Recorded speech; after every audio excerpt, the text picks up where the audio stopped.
game of the month, Monty Python's Curricular Medieval Reenactment program. I'm getting better at saying it near the end of the month. But today is our game of the month. We're going to be going through the live actual play. But this one, we've got a really special treat. Because if you notice, I'm on the left side. I'm not going to be the game master for this one. We actually have a different hole for this one. The creator of the system, Brian. So he'll be running us through.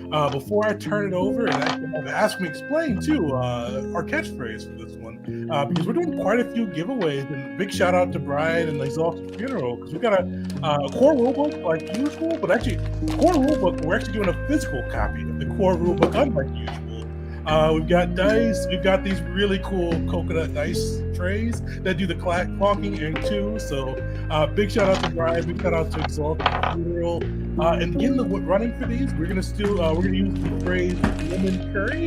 So if you throw that into the chat, our dice bot will capture that for you. And then at the end of the session, we'll kind of raffle them off one by one. So actually, maybe we'll do like one mid-session too. So I don't know which one we'll do mid-session, but kind of mix it up a little bit as well. So make sure to throw those in, stay live with us, and get to check that out. But I'm going to turn it over to Brian. Our whole, which stands for Head of Light Entertainment.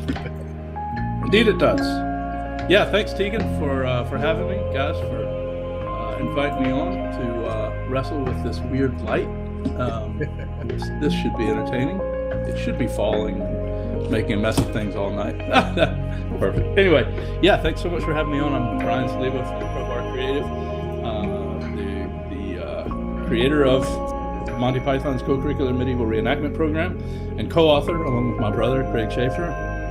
And it goes on. It's available for pre-order now, and it goes on sale, sort of soft launch a week from yesterday, and sort of the official launch date is March 12th. So and whoever wins this in raffle, I'll get that out.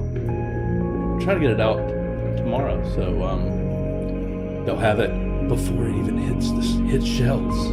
Nice. I want it. Is it cheating if I enter? It's too late, I already did it. I opened up the stream myself. So in advance of this session, we got together and did some participant character creation. We chose a particular quest that said participant characters will be embarking upon. And so I think we're all set to go. By way of introduction, this is a officially licensed Monty Python reenactment program, not to be confused with the more silly counterparts role-playing games. This is a serious bit of pedagogy. This is about history. This is about education. This is about teaching English history, capital H. And fortunately, we have 4 participants. We never refer to them as players. It's silly. We have 4 participants who are extremely devoted to edifying adventures and learning about the true, what really happened, what really happened in feudal England. And I am your head of light entertainment, but as such, I'm not the sort of typical impartial judge, referee, arbiter of the rules. In this program, the head of light entertainment takes on a particular persona, and we did a random roll to see which of the 18 heads of light entertainment personae I would be taking on, and it turns out it is this chap. Oh, you have a way to represent it? That's incredible. Yes, yeah. This is our official head of light entertainment screen that comes complete with God pop-up when that becomes necessary. Wow. And an on-air pop-up, or well, let's hope that doesn't come into play. And then also a tracker for how many complaint letters have been received. So the head of light entertainment, in this case Bob in Cork, is has particular sensibilities. He has things he likes and doesn't like, and it's up to our participants here to deduce what those things are. Because if they do things that the head of light entertainment doesn't like, they will be issued demerits. And if you receive 3 or more demerits, which I'll need you guys to keep up with, then you will suffer a beshrew-ment. And that's when all kinds of very serious chastisement can come down on your character, or perhaps backfire and turn into a complaint letter that gets Bob fired, and we have to bring in a new head of entertainment. So what I can tell you about Bob, without getting into the specifics of what he does and doesn't like, Bob and Cork is the founding father of the British television sitcom, a proud Yorkshireman and a true giant of light entertainment broadcasting, known for smashing sitcoms such as Those Salty Pickletons, Bruce Loves Sheila, and The Hancock Job.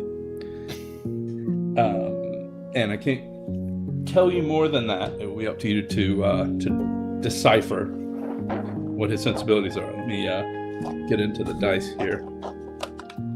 Should random number generation become necessary.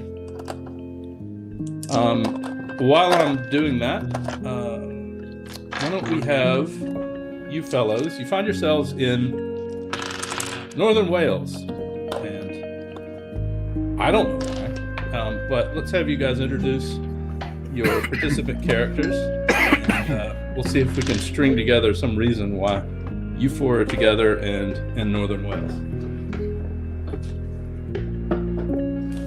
Perfect. Well, you see kind of at a table, definitely with more than a few drinks around him, 2 servants looking very both apprehensive and a little bit like mother henning him. But you do see this man dressed in quite finery, kind of blues and golds, a crown set upon his head. He is King Whiskin Porrington the Flush, the 4th of his name, heir to the I lost where it was. Heir to the Pouring Isles, guardian of the luscious vineyards, the 4th of his name, and protector of the realm. He is sitting there, never too far from his drink, with his loyal retainer and cupbearer, keeping it cool with his luscious vineyards. And you see him counting his 16 pieces of cheese given to him by his loyal servants. Okay, and so King Whiskin? Whiskin, yeah. Right, so King Whiskin, is there anything on your person that, any particular piece of equipment or clothing that one would notice upon first encountering him? Definitely. You see, like, he's not really playing with it too much, but you do see in front of him a chessboard where he kind of looks like he's studying, but you can tell he's just really not paying attention to it whatsoever.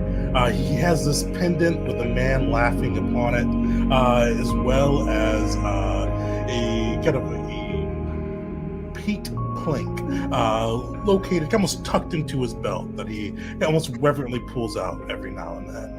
Mm-hmm. Okay, well, I mean, it's an interesting picture already, because when I said you guys are in Northern Wales, I might have failed to mention, but you're actually just on the road in Northern Wales. So the fact that the king is sitting at a table with drinks nearby means that there's probably a cart, and the king is in the back of the cart being pulled by his manservant, and you're seated at a table in your cart with drinks and cheese and perhaps your chessboard. So great. Okay, King Whiskin, certainly you are, in terms of class, you are upper class, the upperest as a monarch. Who's next? I'll go next.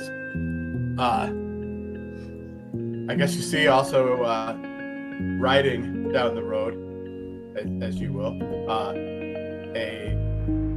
knight. This is Sir Nigel.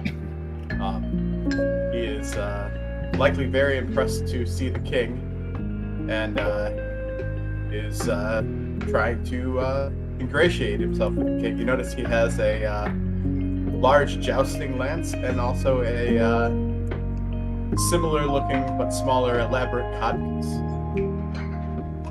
All right, and presumably, like the king, Sir Nigel has a manservant. That's correct. Right, with some folio. This is high production value. Great. Okay, so that is our two upper class fellows, King Whiskin and Sir Nigel. Who's next? I think perhaps sitting on the opposite side of the king, in front of the chessboard, puzzling over what his next move that the king is clearly not paying attention to, you would see a filthy man dressed in tattered rags. And when I say filthy, I mean that he has intentionally covered himself in mud. But this is Struth the Enchanter, who perhaps the king keeps around because occasionally his master of sorcery becomes useful. But probably the most noticeable feature, other than the fact that he is completely covered in mud, is that he wears a large hat with deer antlers sticking out of the top of it. That is a symbol of his mastery of the druidical natures. Great. All right, that is Struth. And Struth is lower class, correct? Yes. And every time he moves, he sort of jingles and clatters with all the things hanging off of him. Mm-hmm. Very gracious for the king to allow a lower class subject. Yeah, I was wondering if I was allowed to be here, or had just sort of sat down and no one has made me move yet. Well, I feel like you've told the king once you could turn water into wine, and he just keeps you around on the off chance it happens. You've never done it before, but he's like, it could happen. One of these days, it's gonna happen. Not actually very sorcerous. This sorcerer, this enchanter. All right, and David. Down the road, a fair distance, you see a small man standing in the field, and he appears to be looking quite dumbfoundedly from left to right, and you can kind of hear him whistling and shouting as he's looking for his lost prize pup, named Pup, and that's where he stands while the entourage approaches. What's his name? Boy. Boy? Boy. Boy. And he is a churl?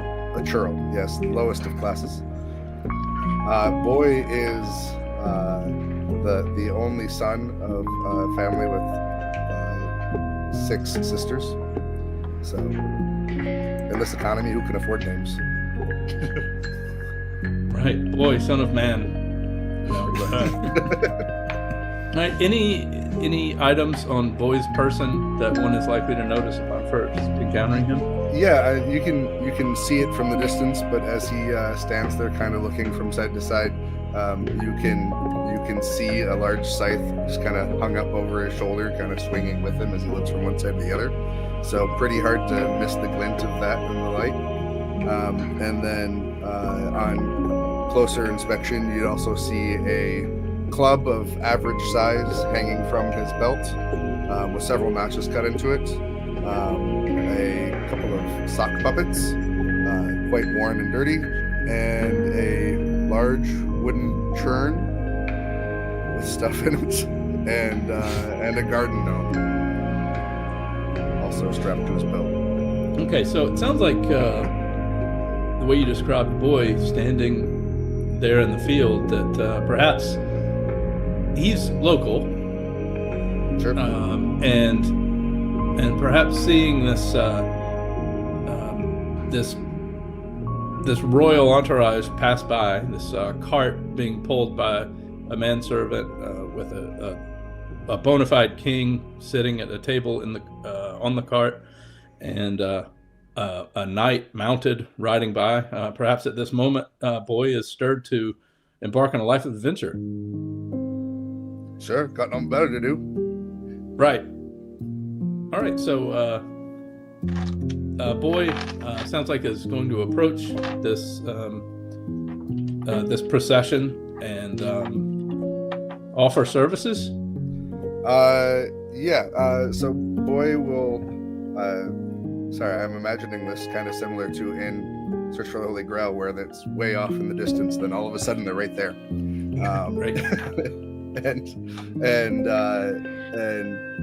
he'll go, "Oi, you lot seen a pup around here?"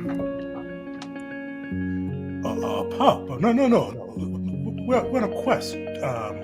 Peasant? He looks at the enchanter. Is that what you people like to be called, peasants? I'm not really sure about what this fellow likes to be called, but I prefer esteemed enchanter, perhaps, or something similar. Well, we should ask him his name. You there? What is your name? Boy, if you like. No, peasant. We want to know your name. We know you're a boy. Boy. Nigel, I'm not getting anywhere with him. What's your name, boy? Exactly, Boy. Right. This is all got a bit surrealistic and modernistic. So we're gonna have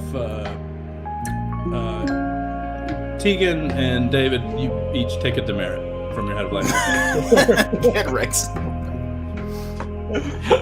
Right. Keep things traditional, please. Thank you. And on you go.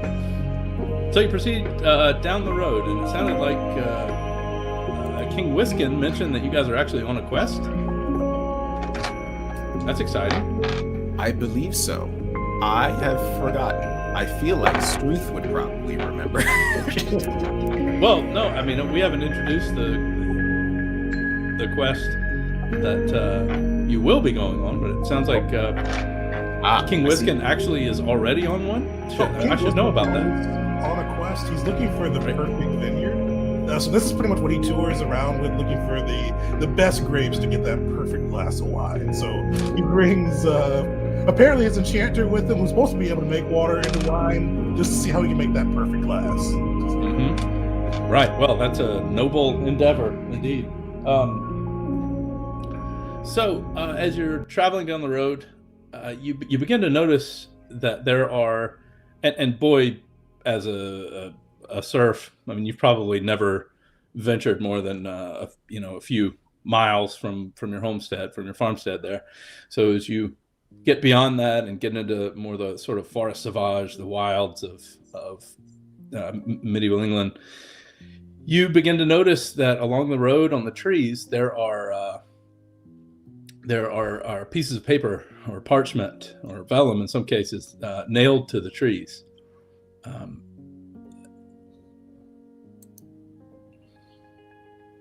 So you said what is nailed to the trees? Pieces of parchment. I suppose Struth will nimbly jump down off of the wagon, possibly unbalancing it and knocking over a significant number of the chess pieces, and walk up and try to examine what's on this parchment. Okay, so Struth, what? I mean, you're lower class. You know what? Unlikely. I know how to read. You're right. It's could be. Well, do you have lorefulness as a? I do not. Pretty unlikely that you can read. Then as a lower class, I mean, you're sort of a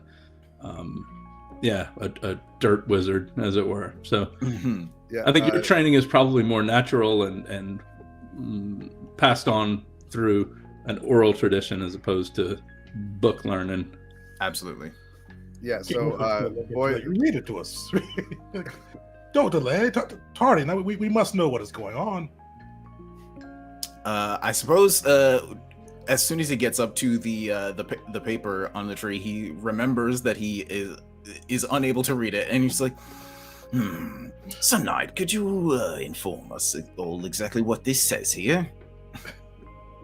I'll walk over and grab it from him. Right. Well, you can definitely read, and this is in Latin, and it is it's a multi-page manifesto. This one in particular is a proclamation that is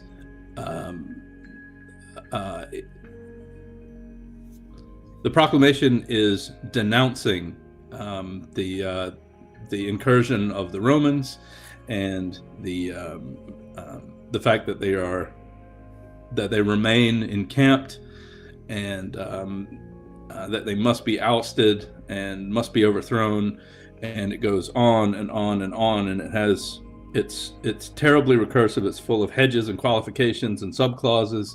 It's clearly been written by committee, and it's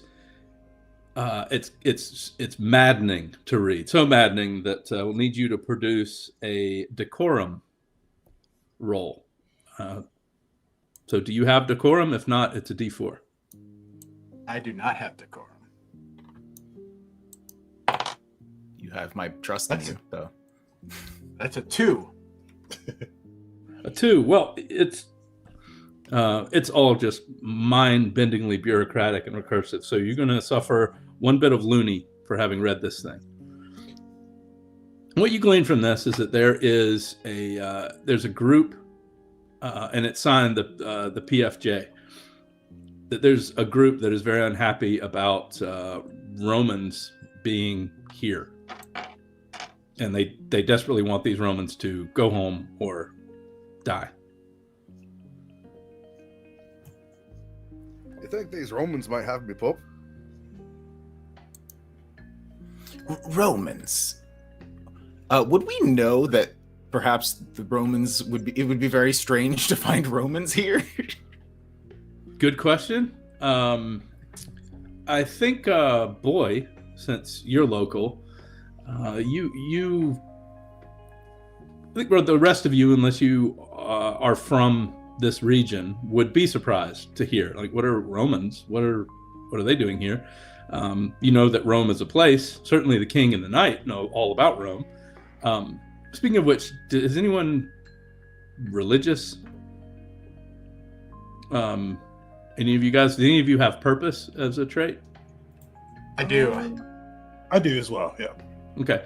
If you have purpose, that generally is aligned with kind of your religious beliefs, and so it would be helpful to know what your leanings are in that regard. Are you Christian? In that case, means are you Catholic? Be a Brianist. It means you follow, the Brianism, another ancient religion that hasn't prospered quite so well as Christianity has, but arose in Judea at about the same time, or some other religion, but it'd be helpful for me to know that. Well, yeah, my guy is he's 18 purposeful, so he's very religious. He's got the paint plank to prove it. We'll say he's one of the few tenets of Brian. He's trying to convert his whole kingdom, but he's struggling at the moment. Okay, so you are a follower of Brianism. In that case, we do need to know. Brianism, sadly, has suffered from multiple schisms over the centuries, and there are a number of sects, and it does matter which sect of Brianism you are a part of. So there is the Gourd, the sect of the Gourd, the Shoe sect, the Sandalists. Do you know which one of these you follow? Definitely the Sandalist. He's an ardent supporter of the Sandalist in between his cups. Okay. All right. So yeah, the Sandalists are a group of early Brianists who seized upon a shoe that, that's blasphemy, but seized upon a piece of footwear that fell off of Brian's foot during a very famous run through the streets of Judea, and someone you considered a heretic when this happened grabbed it and said, "Look, it's the Savior's shoe. We must follow the shoe." But you're the leader of your sect way back when, the founder of your sect, said, no, you've got it all wrong. That's a sandal, and so we must follow the sandal. And so you are a adherent of. You're a Sandalist within the Church of Brian. Okay, good, great. That's helpful to know. What about somebody else had purpose? That would be me. Considering I have a pagan goddess figurine, I'm gonna say I follow the old ways. The old Hey. ways. All right. The old gods. Okay. Okay. How the hell did we get into religion? No, that's my fault. I asked you. So I think you guys would, the upper class members of the party would know all about Rome, even though you're not followers of the Church of Rome. And Boy, since he's local, knows that. I mean, for you, it's not strange at all. You've known all along. I mean, the Romans have been here since times immemorial. I mean, of course the Romans are here. What do you mean? Why is that strange, right? Right. They never left. That's why I want to know if they have my dog. Right. So to everyone else, it would seem unusual to have a reference to Romans, and you wouldn't even really know what that means. Only Boy would know that, and might have even seen detachments of Roman legionnaires marching around, drilling on the roads, and going about their errands. So it's not strange at all to you, but it would be news to the rest of the group. Sir Nigel, I believe my readings. The Romans they're extinct, right? They're dead, or civilization's fallen. That has to be right? I believe so, sir. I believe you're right. Well, I'm always right, quite right. Boy, Always. the Romans are dead. They can't have your dog. These are the rantings of a madman. Well, let's head up the street if you want to see them. We can just go see these Romans? Aye. Well, He yeah, He kind of just like gestures in the direction that he would think they're in. right. Okay, so proceeding down the road, you ride into a small hamlet, and this is going to town for Boy. Like this, he's been here maybe a few times in his life for important festivals or holidays, or maybe an occasional market day with his father, Man. And this town, there's a small market square, and you can see in the market square, instead of the traditional cross, there is a let's see what.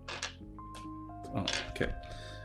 There is a totem in the middle of the market square that is Brianist in nature. It doesn't align with any particular sect. It embraces all of them. So instead of a cross, you have a depiction of a shoe and a sandal and a gourd and a juniper bush. And the peasantry is going about their business. They're a bit surprised to see a king and a knight rolling into town. But, kings are a dime a dozen. They're unless they're sort of a high king, but people here wouldn't know the difference anyway. And there's Market Square, and there's a few shops, and then outside of that there are some houses and farmsteads, and then you can see away in the distance on a hill there's a mill on a river nearby. But first, let's have the Sir Nigel and Struth.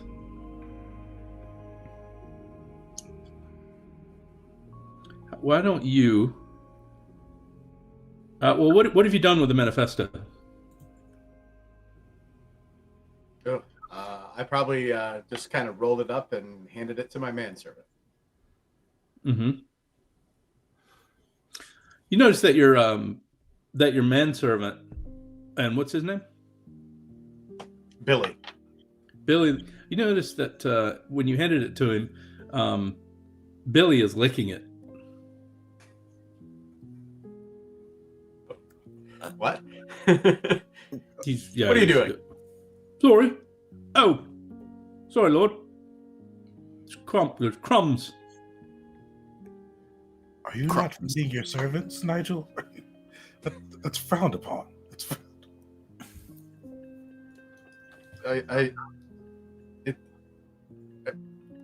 Uh-oh, losing him. Does it taste? You see, he comes away. He's got flour on his face, around his mouth. Crumbs from what? Well, if not crumbs, yeah, flour, gristle. It's good. On the letter. On the parchment. Parchment. Yeah. Perhaps it would be good for us to ask after whoever wrote this, see if we can locate this madman who seems to be raving about dead Romans. Mm-hmm. All right. Well, there's market. It's a market day, so there's some activity in the market square. A number of people are doing their business and bartering for goods. So you can approach. Yeah, Struth, I think, would grab the manifesto from the manservant and just like first just like give it a quick sniff to see like what could possibly make it taste good.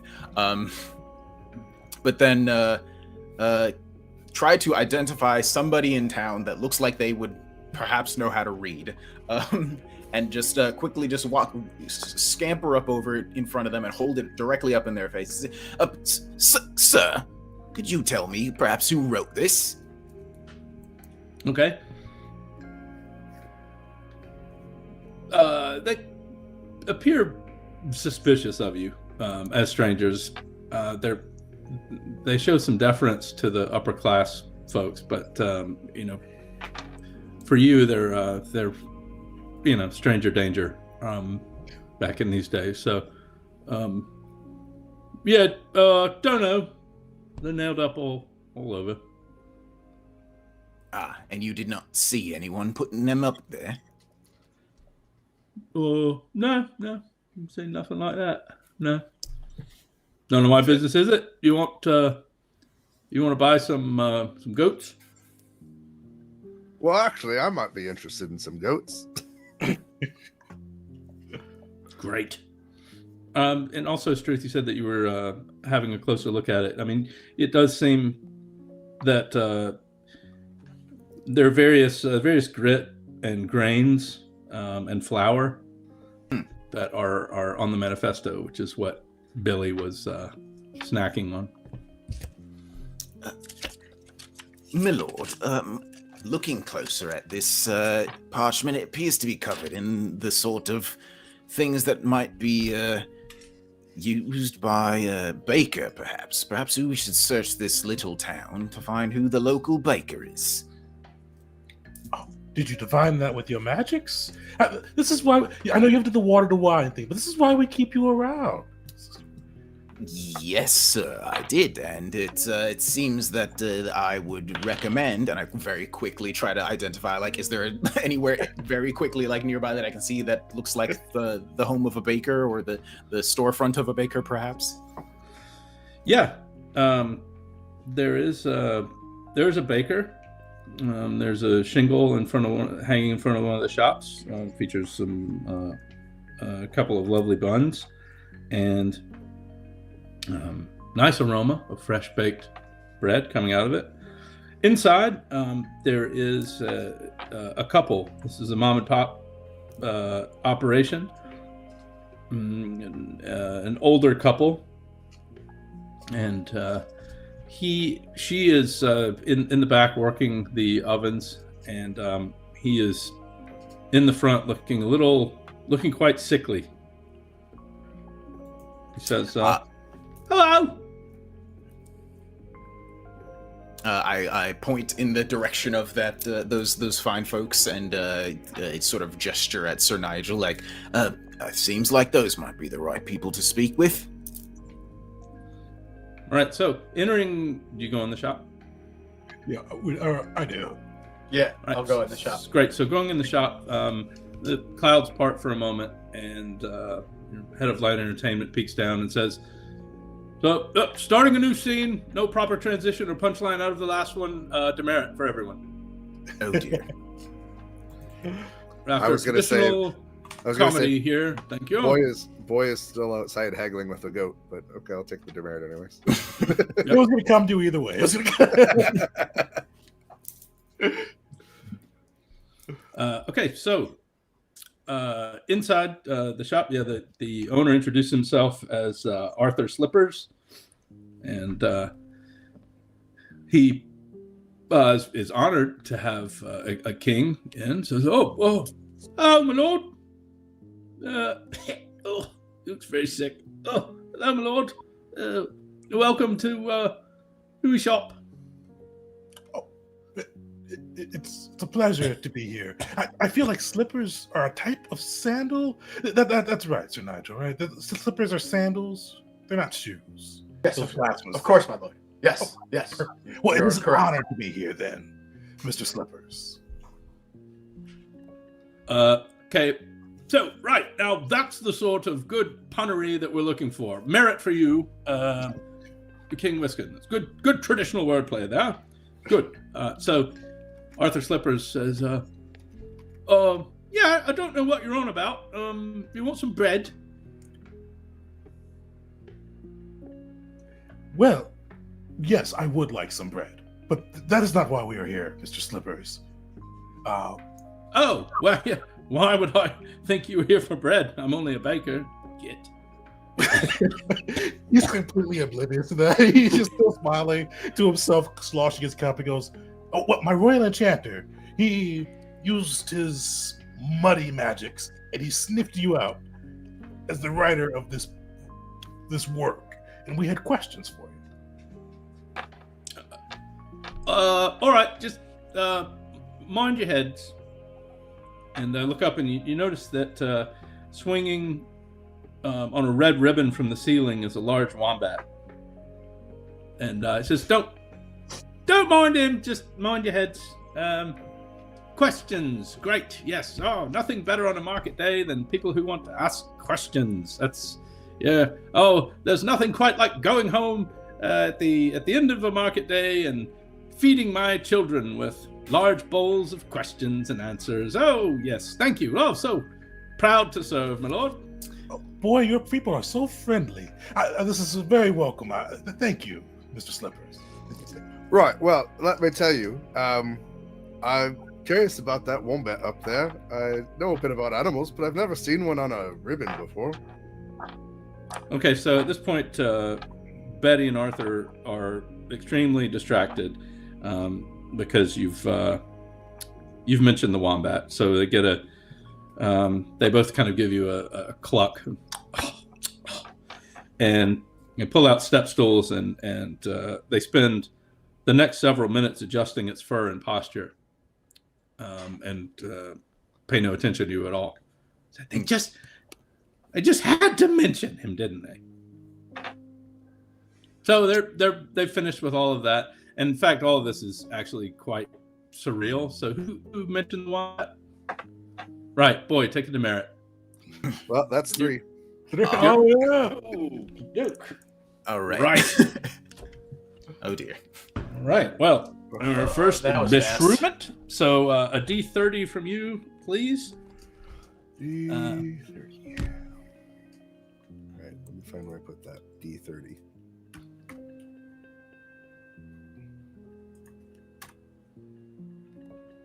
While he's rolling, don't forget to put lemon curry in the chat to get a chance to win a couple of these cool prizes.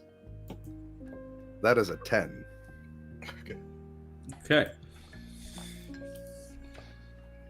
So yeah, Bob says, "I've warned you, and now here's this." So a cheerful and extremely persistent. Okay, you hear a knock at the door of the baker shop. Boy goes over and opens the door. Okay. What is it? So there's a door-to-door salesman in a little hat, and he pops it up, and a little bowler hat, and says, "Hello, Gov. Gag, sir." He's got a Gubs, little I tray think in you front want of him. him instead. Gags. And he is cheerful. He's extremely persistent. And says, Gags. Any Gags? Look, we've got squirting flour, right? Gags. Great icebreaker. Wonderful at parties. Gags. Okay. All right, then. Oh, sorry, I was confused. I thought we were talking about some sort of implement to forcibly close one's mouth. That was what I assumed as well. Seltzer What? bottle. Wonderful at parties. Gags, sir. You should purchase some of these gags, boy. That seems like the polite thing to do. So he is he's attached to Boy in particular, and Boy, this is extremely embarrassing for you, and it's like, frankly, it's ruining the scene. So you're going to suffer a bit of loony as a result from the embarrassment, and this salesman is just still attached to you, trying very hard to sell you gags. Anyway, so while this is going on, back to you guys. Boy, you can turn in your merits, start fresh. Or sorry, turn in your demerits and start fresh. But I warn you. Right. All right, so what are the rest of you doing while this is happening? I think I've got the solution for this, and I reach into a filthy looking like sack and pull out a giant bright gleaming sapphire. It's like, how would this do for you a bit of your time, Mr. Slippers? Well, let's see what sort of currency the Slippers accept. All I have is gemstones. All right. Well, there's a 1 in 10 chance that's what they accept. And sorry, no, just eggs here. Eggs? We only accept eggs. I can't eat that. I've got cheese given to me by my very own royal subjects. I mean, that cheese. Everyone's got cheese. Nope, it's eggs for our currency. Thank you. I don't want that. All right, well, perhaps I can do something else for you in exchange for a little bit of information. We're just very curious great. about these. Great. My wife, Betty, she's poisoning me. And you see, he looks very ill. Says she's poisoning me. Will you take care of her? Sorry, take care of her, sir. What do you mean? Well, make a fellow come out and say it. Is Right. Boy still like preoccupied with this thing, or can I interact with this? Yeah, sure. So Boy Joke, turns sir. around with his. Joke, with sir. his he stops Joke, and like sir. shoves him out of the way. Boy turns around with his rather ominous scythe, and he's like, "All right, right here then." Well, hold on. We must go by the laws of the land. Is she a witch? You make the laws of them. Oh. Yeah. Well, Surely. okay. Then we must drown her and see if she floats. Yeah, great. Okay, so do that, and I'll tell you whatever you want to know. You can also heal me. I'm dying. Well, in that case, I think I might be of some use in this situation. I don't know. You see, Seems like off them might be easier. No, drown. Okay, so when you do that, when you say that, Boy, couple things happen. The joke salesman, the gag salesman, says, "Oh, that's what I was after. Punchline, sir. Well done," and he leaves. All right. And your head of entertainment says, "Right, no, there it is. Well done, perfectly timed. Take a merit." Hooray! So, sorry, go ahead. Well, you see, I am quite druidical. In fact, some have been known to call me a bit too druidical, and I believe I can use a bit of my magic of the earth to make you whole again, sir. Great. Right. If you would just follow me, I would love to assist you. Just come with me outside for just a moment. All right, he follows you. All right, so in order to be healed, one must be a part of the earth. One must become one with the earth. So I'm just going to need you to lie down for just a moment. Just right here on the ground. Right? All right. He's good. Yeah. Yep, see, right, lay down, and as soon as he lays down, I just start like gently rolling him back and forth on the ground, just trying to make him one with Mother Earth, and use a bit of my druidical magics to try to heal this man of what ails him. Great. All right. So you using the your druidry, your healing arts there, so you can make a druidry roll. Lovely. For healing. I am quite good at this. I roll a d20 plus 1. All right. Now, when you use druidry in this way, it does come with a bit of a risk in that if you spam it, if you roll a 1, then you're going to suffer not just a demerit, you're going to suffer an immediate beshrew. So, right. Yes. Right. But now, surely that won't happen. Yeah, surely not. And just be very still and just allow the Mother Earth to flow through your skin, sir. Oh yeah. Now I know how my dough feels. Oh yeah. Or Marola, really? Yeah. Wow, Marola. what are the odds? My very first roll, I rolled a 20, so that's going to be a total of 21 for me. Oh, well. So that's actually a little bit bad for me, I think. Yeah. So Curious. yeah, he is one with the earth. You've made him into your very own, but you've kneaded him back to health and rolled him across the earth like a roller over dough, and he feels he goes on the final roll and spits up a bit of a poisoned crab apple, and he's healed. Well done. However, you've gone on you've made a meal out of the scene. You've gone on a bit too long. You've taken it all way too seriously. Your histrionics and incantations you've made us all uncomfortable. Take a demerit. Lovely. So much. Because the result of the roll was 20 or higher, which means you did great. It was a little try hard. Yeah, just completely covering this man in the mud that's outside the front and just really getting him in there. He says, "Oh, I feel so much better." Now, right. What do you want to know? Well, we were curious about these Romans you've apparently run into. You were the one who wrote this, or perhaps were part of writing it. And I don't think I have it. I think Nigel still has it. I just point at it. Well, similar manifestos are nailed up all over town. They're everywhere. So he says, "No, I can't read." Ah. Well, do you perhaps know who wrote this then? Oh, well, he runs a finger down the parchment, pulls away. Yeah. Oh, it's fresh from the mill. Ah, I see. Right. Makes perfect sense. Thank you very much, sir. We will be on our way soon then, but first might I procure some of your delicious rolls, perhaps, as a little treat on the way. Oh, of course. Oh, yeah. Happy to oblige. But, right. I do not have any eggs. Oh, no, on the house. Oh, I feel so much better. Still want your wife off. Yeah. I look to King to see his direction on the wife.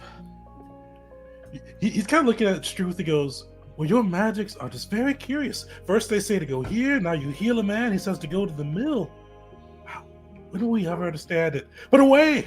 He just gestures and starts walking quickly. Boy, you can do what you like. Boy. I'm following the king. As they're walking away for their plausible deniability, Boy just kind of casually walks to the back and just takes his club off his hip and ka-tunk. There you go. Absolutely. Yep. All right. Well, you give Betty Slippers a solid knock on the head, and you turn directly to the camera after doing so and say,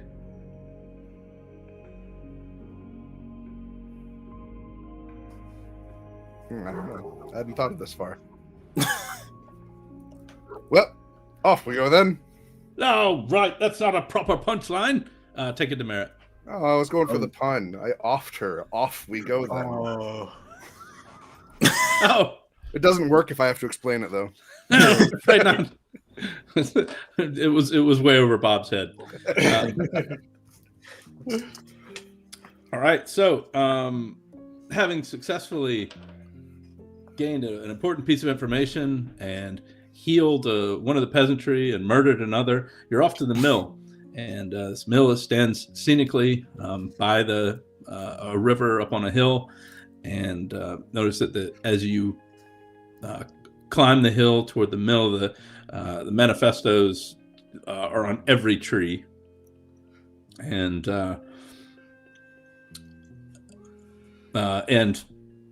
nailed to every wooden surface of the mill, all of the beams.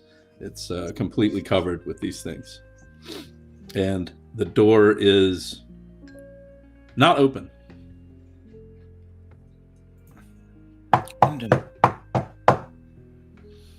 I think they're producing this many of these. It's a little panel in the door. Scribe. So a little panel on the door slides open and you see a couple beady eyes looking out. It says, "Who are you?" I'm Sir Nigel. Boy will, Writing these? Boy will just shout from the background. They want to see the Romans. Romans? You're Romans? No, we're not We're Romans. not Romans. You hear the thing slides shut, and you hear, "Run, hide." Then it slides back open. Yeah, what can we do for you? What can I do for you? well, we're here to learn about the Romans. We are not Romans. If you could come outside, we'd love to discuss this with you. My royal enchanter, he's got this whole thing. He's got mud. He can tell you more about what we were looking for. How do you feel about the Romans? Well, that's a good question. Before today, I thought they were dead, so confused, bemused. I'm royal, bemused.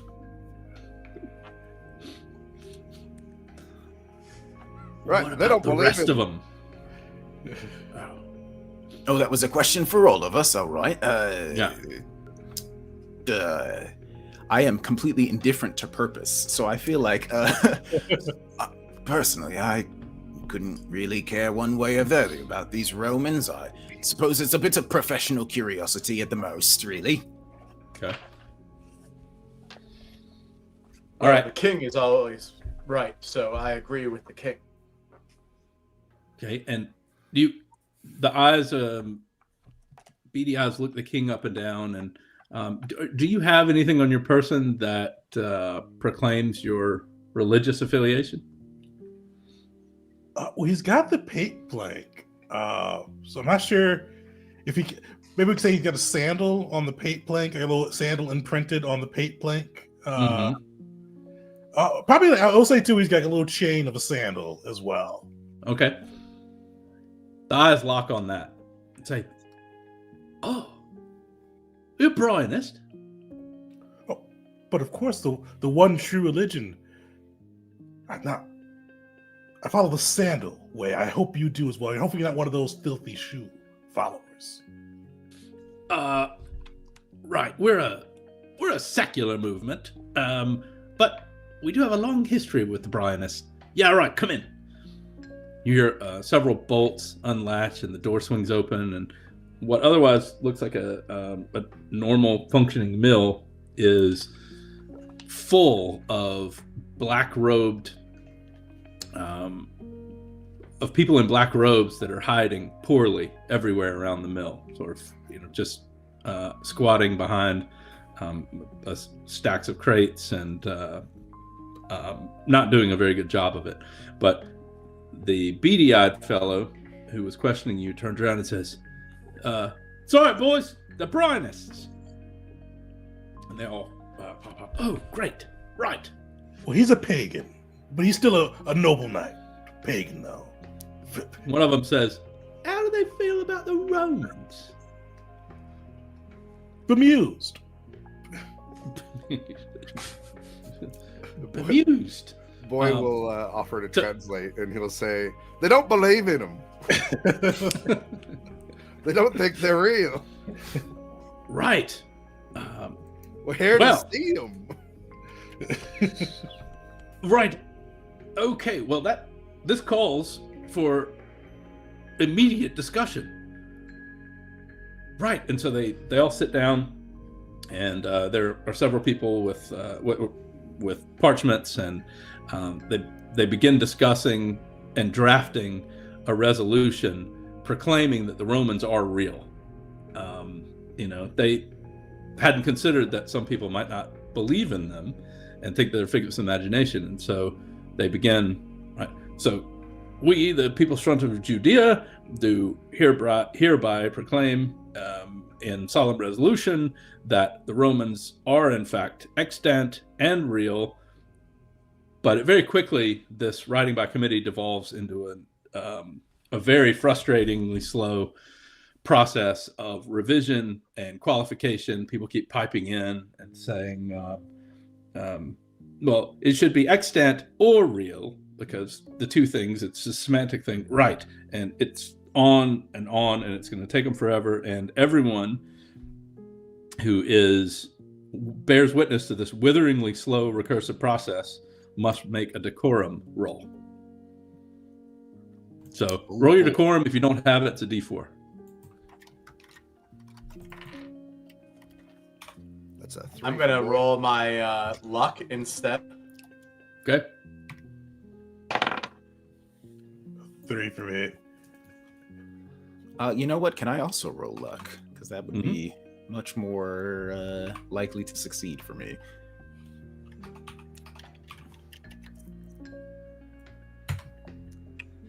I rolled a 6. I got a 18. Oh, goodness. All right. So, Struth, as all of this is going on, you perchance kick a bag of flour, which flies up into your face and that of the knight and in your ears. So you actually don't see any of this. You're busy wiping this stuff out of your thing, completely immune to it. And let's see. Boy and the good king. What did you have? 3. I got 3. Oh, we both got Okay, so both of you are just standing there slack-jawed watching all of this, and it's so maddeningly bureaucratic that you're just going to take a bit of loony from bearing witness to this. All right. Can I perhaps interrupt all of these proceedings with a dramatic shout of "enough" while sort of conjuring a little bit of sorcery to get everyone's attention, make a loud booming noise rippling through the earth, perhaps? Okay. Minor earthquake, perhaps? Tremors, even? Absolutely. So, essentially, we are initiating contestation here, which is sort of combat, but we'll sort of go in turn order. And all of you guys, since you, Struth, having initiated this whole thing, will get to go first. And you'll need to overcome this bureaucracy. And this doesn't necessarily mean violence. Obviously, if you're using something like, argumentation or, you can use any possible trait. Whatever your approach is, doesn't mean you are killing them. And in fact, depending on your approach, they may even be much more friendly to you afterwards, if that makes sense. So, sounds like, Struth, you were taking the initiative and using a bit of sorcery. Right. Yes. I'm just trying to shout, just make a loud noise to get everyone's attention, to get them to all stop shouting and arguing and whatnot. Great. So sorcery roll it is. All right. That is going to be a D12 for me. Oh, +2. Neat. Did you did you Struth something earlier? Did you bump up your die too for whatever you Struth? Oh, that was a druidical roll. Oh, okay. And I already have the highest die possible for that. Do I have to do something if I did that? Mm-mm. Okay, cool. Okay, so D20 +2. Oh, nope. Sorry, this one's not D20. D12 +2. That is a total of 6 for me. Okay. And that is going to be sorcery. And let's see, it's going to be against their purpose as they're trying to... Oh, and they're actually silly in purpose. All right. So, yeah, that works a treat. The ground trembles a little bit. Flour flies up in the air, and they all stop immediately. And so, well done there. They stop. Everything is very quiet. The flour settles, and you have the floor, Struth. I look around like for a moment, like actually not having thought far enough ahead to to know what to do once I've got their attention, and then say, "Well, listen, can you just, at the very least, tell us where you have seen these Romans?" So the beady-eyed fellow introduces himself as the administrator of this particular chapter of the People's Front of Judea. His name is Herbert Anchovy. And he is a full-time registered clerk here at the mill and an aspiring lion tamer. And he says, "Well, yeah, they're off west of here. Been here as long as we can remember. And we, the People's Front of Judea, we are dedicated." Another one pipes in and says, "Resolute. Yes, good, resolute. And we are dedicated, resolute in our mission to not a mission. It's a calling, right? Not a mission, a calling to evicting the Romans. Well, evicting's not quite right, sir, because eviction implies that that this is their home. Right. You want us to get rid of them? Yes. And we've obtained intelligence of a lethal magical spell, a conjuration of such lethality that surely it would wipe the Romans out in one go." A spell, you say? Yes. Wait, before that, what's intelligence? Right. Take a merit. Right. Well done. Wonderfully timed. Great delivery. Good. Spot on, sir. So, yes, and if you would be willing, we will give you a map to the location of this spell. All you need do is travel there and take a rubbing of the spell from the wall on which it is scrawled in ancient glyphs and bring it back. Interesting. It's like a quest. And one quick question: is this? It is scrawled on a wall. Is this wall made of stone, by any chance? Oh, yes. Lovely. Probably. Lovely. Surely. Yeah. I look over at the king and Sir Nigel. Well, good sirs, it seems that this might lead me to a way for me to increase my level of sorcery, in which case I would be much more likely to be able to conjure your wine that you so desire. And so I think that this would be a lovely use of our time, good sirs. Oh, but then we must go at once. Well, actually, before we go, he looks at the people of Judea. This is why democracy is bad. You spent like 20 minutes talking. I've gone a bit daft listening to you. You need a king. I could be your king, maybe, but you at least need some king to make decisions for you and eat the cheese and drink the wine. But I have to finally go follow my royal enchanter. Well said, sir. He's got Well a said. point.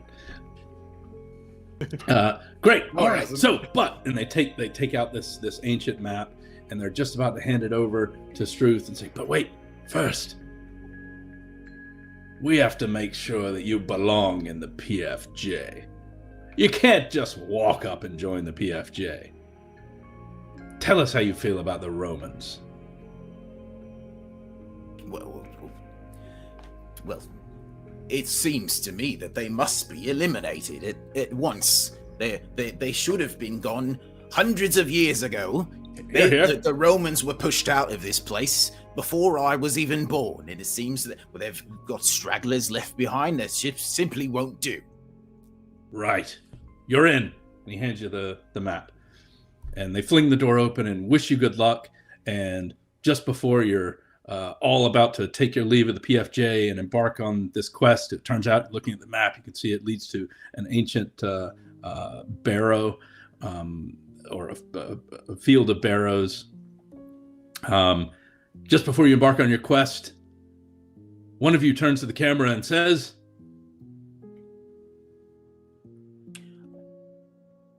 "Time for a little bit of harrowing in the barrowing." Right. Take a merit. Good. I did my best. That's Work. take a merit. That's how you end a scene. Spot on, sir. And off you go. And so you travel most of the day, and just at sunset, you come upon moors, and the mists are gathering, and it's an ancient place. Perhaps the night feels at home. It's a place of ancient gods and old burials and weird magics and times long past. And there are 3 large barrows here, and no trees, only scrubland, and in this moor. And there are lots of bodies. There are dead bodies strewn all around in front of one barrow in particular. And 2 things. One, so do this they look like they're plague-stricken bodies? Well, that's a very good question. So you can examine these bodies and see if you can deduce. Some of the bodies display signs of violence, and it will take a druidry or perhaps wisdom in the ways of science to figure out. So some of them that died of violence, they are it's the grisly remains have been chomped by something very large. Does it have teeth? But there are a number of bodies that don't display such obvious signs of violence. So we'll take which type of body are you examining, boy? A non-violent. Okay. body. So take a druidry or wisdom in the ways of science, or if you can come up with some other way of determining how they died. Well, I currently use plague dead bodies as a currency, so I guess I'm comparing notes to see if they look like the same type of dead that my dead bodies look like. Great. Well, So I'm not sure how you'd like me to roll for that. It's a difficult bit of science. Sounds like wisdom in the ways of science. Well, I don't have that, so I'm going to try my luck. You can try your luck as a defense, but not as Oh, a that's deed right. in That's this right. That's case. right. Okay. So, Okay. Well, then here we go. 4. That's a 1. a 1.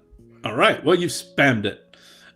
So you bend down to examine one of the bodies, and you just fall into it, and face first into this body.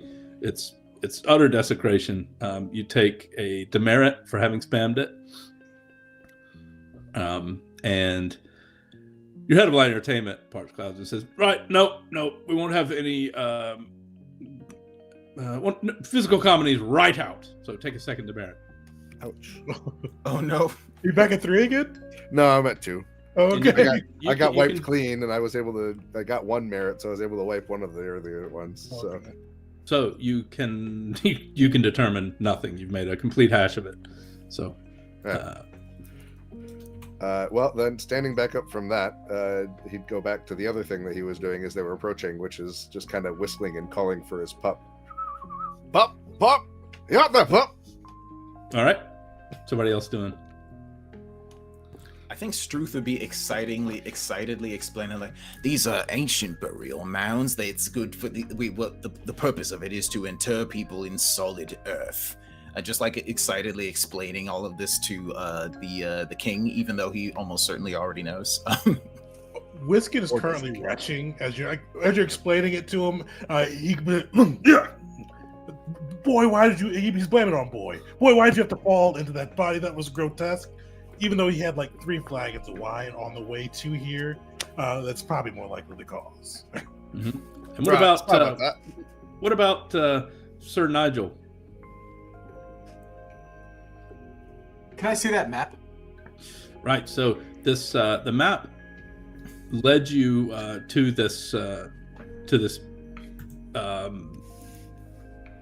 these three barrows, but it doesn't indicate which one this thing is in. But was there anything in particular other than that you wanted to deduce? No, from that's the map? that's what I was trying to deduce from the map. Right.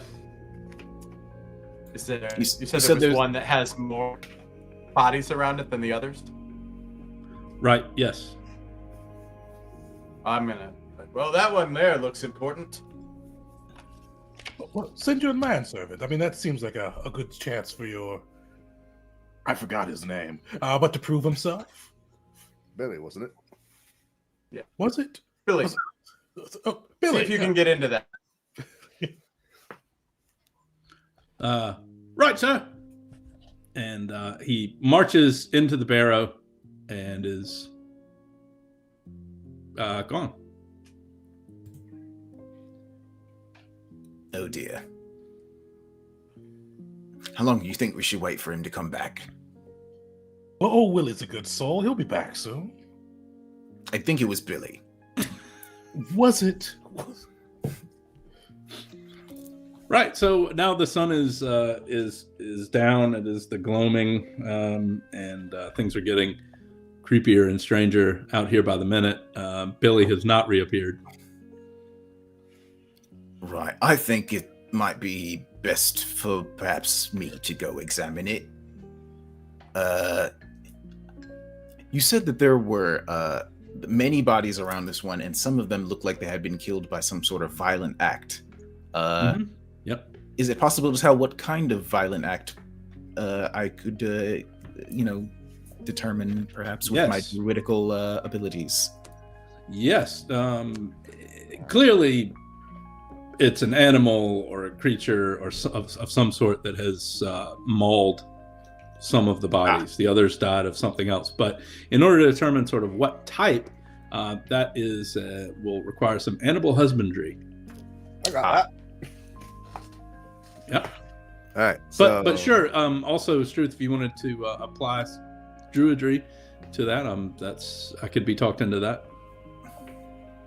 Right, because it is the nature of healing and the use of medicinal knowledge, I understand. I'll buy it. that is a 12 on a 12. Ooh. So you struthed it. You stripped it. And I Oh. explode that. Mm-hmm. That's, You bumped your die up before you exploded it too, right? I am doing that for the explosion. Yes. Mhm. That's a 9. 12 plus 9. I don't know. I'm the idiot. I can't count. Right. Well, 12 plus 9 is 21. So you can make a clear determination that this is this was done by something other than a normal animal, some very large creature with a huge bite radius and very large teeth. He's Something got a mouth like this, and he's got teeth like this. right. However, snatch your face off.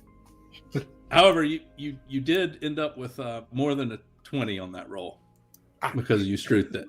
So your description of this character is of the way the creature that killed these people. It's just a bit gloomy for all of us. We're all uncomfortable. We're ready for you to stop, and so that's a demerit. Well, that's 3. All Oh right, dear. right. D30.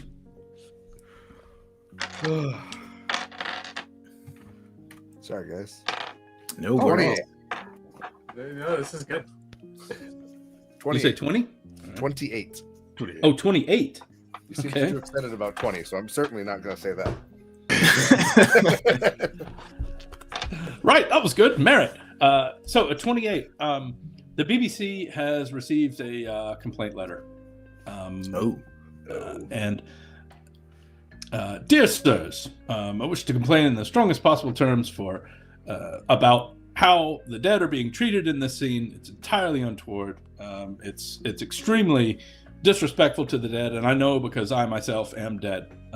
Colonel Roger Wellington the Fifth, deceased.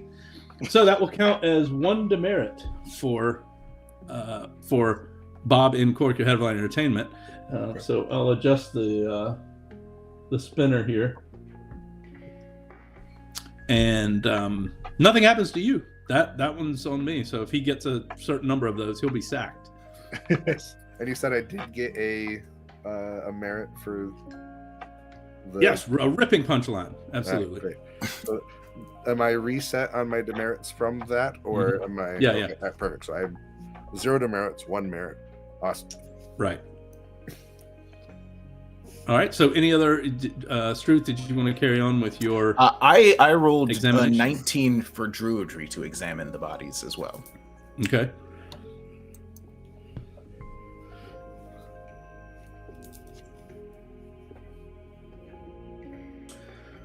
Let's say the additional information that you can glean from that roll is that it appears that the bite marks are were done by a creature that was animated. Animated. Right. You see how, look at these bite marks. You can see that they're on a single line. This was done by a creature that only exists in 2 dimensions, it seems. 2 dimensions, you say? Well, your magic knows no bounds, especially for one of your class. Oh. Good. Right. See, that's how you go in for a straight man to set up a punchline. Well done, King Wiskin. Take a merit. All right. What do you do now? Well, I think it's now time for us to try to examine, well, first of all, where your manservant, Billy, was it has gone. So I am going to go now and investigate. And perhaps this time there might be safety. I will accompany you. Yes, safety in numbers is what I was going to suggest. Safety in numbers. We should all go together, I think. Nigel, if you're going and I have to go in, I can't be out here unaccompanied. Fine. Preposterous. All right, so bravely you march into the barrow in the center, which is the one that's clustered around with bodies, and it's quite dark in there. Does anyone have any sort of light? Ooh, I've got a wand. But no source of light, unfortunately. Bit of sorcery would probably take care of that. Sure, why don't I give it a shot? I pull out my long, like, gnarled piece of wood and try to, like, shake it a little bit until light comes out of the end of it. Mm-hmm. All right, we'll take a sorcery roll. All right, here we go. This is not based on the mud, so it is a little bit outside my area of expertise, but I can do my best.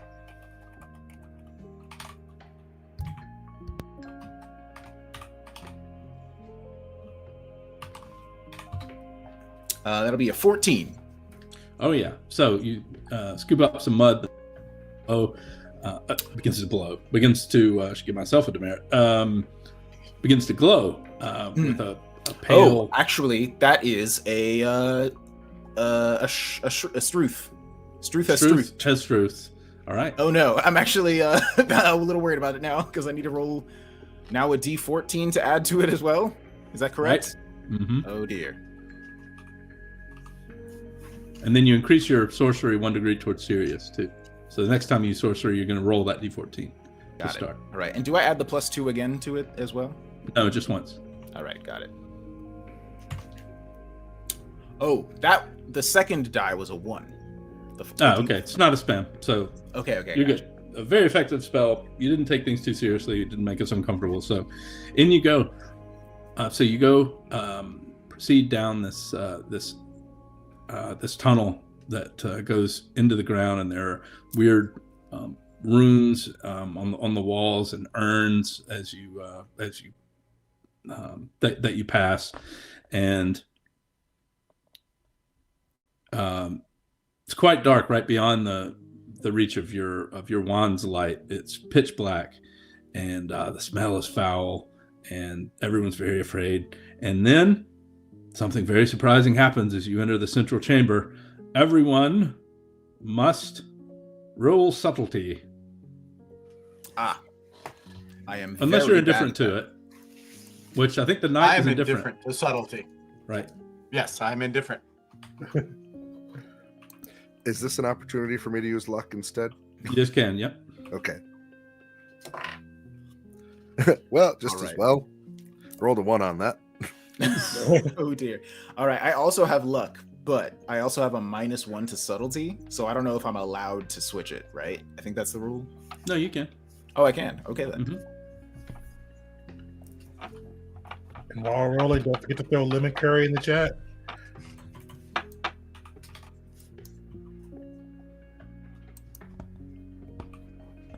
So the king, what was your subtlety roll? I got a 3 again. All right. Struth rolled luck, and it's going to be a total of 9. Oh, you saved them all. So this is one where if no one can produce a 7 or better, then this thing is going to surprise and eat someone.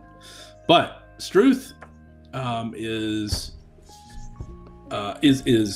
got his head on a swivel, and this thing will not surprise you. However, we do have other business to attend to, and that is, boy, you spammed a luck defense roll, immediate beshrew. So D30, you're third.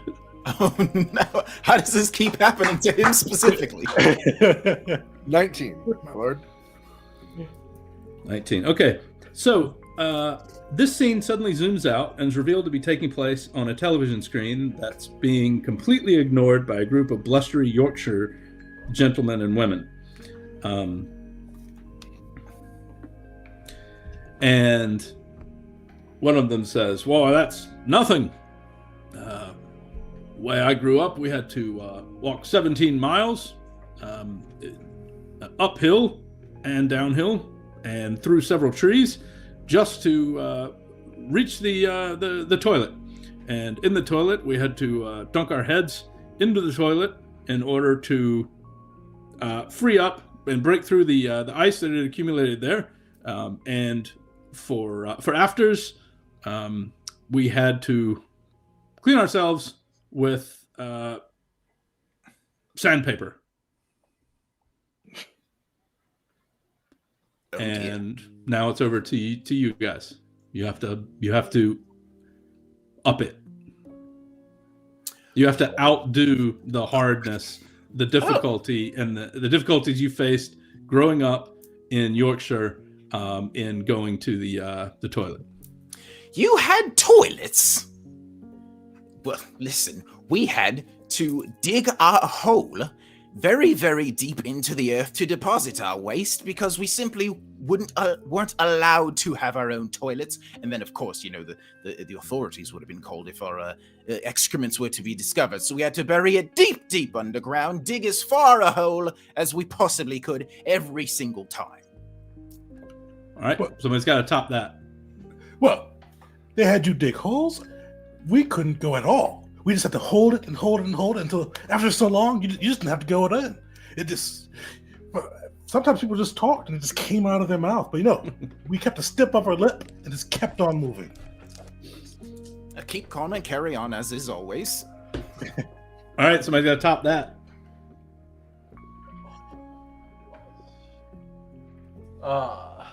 And so the head of entertainment pops in and says, "Look, right, we can't proceed until this is done. So hop to it. Let's go." Right, so me and my 6 sisters, 1, 9, 13, 21, 76. We used to have to trench down the hill, go over the hill, just drop trow and let it go down. Went down to the pigs that we fed. They took care of the mess for us. Right. All right, and Steve? Well, we were the ones that had to clean up what the figs didn't finish.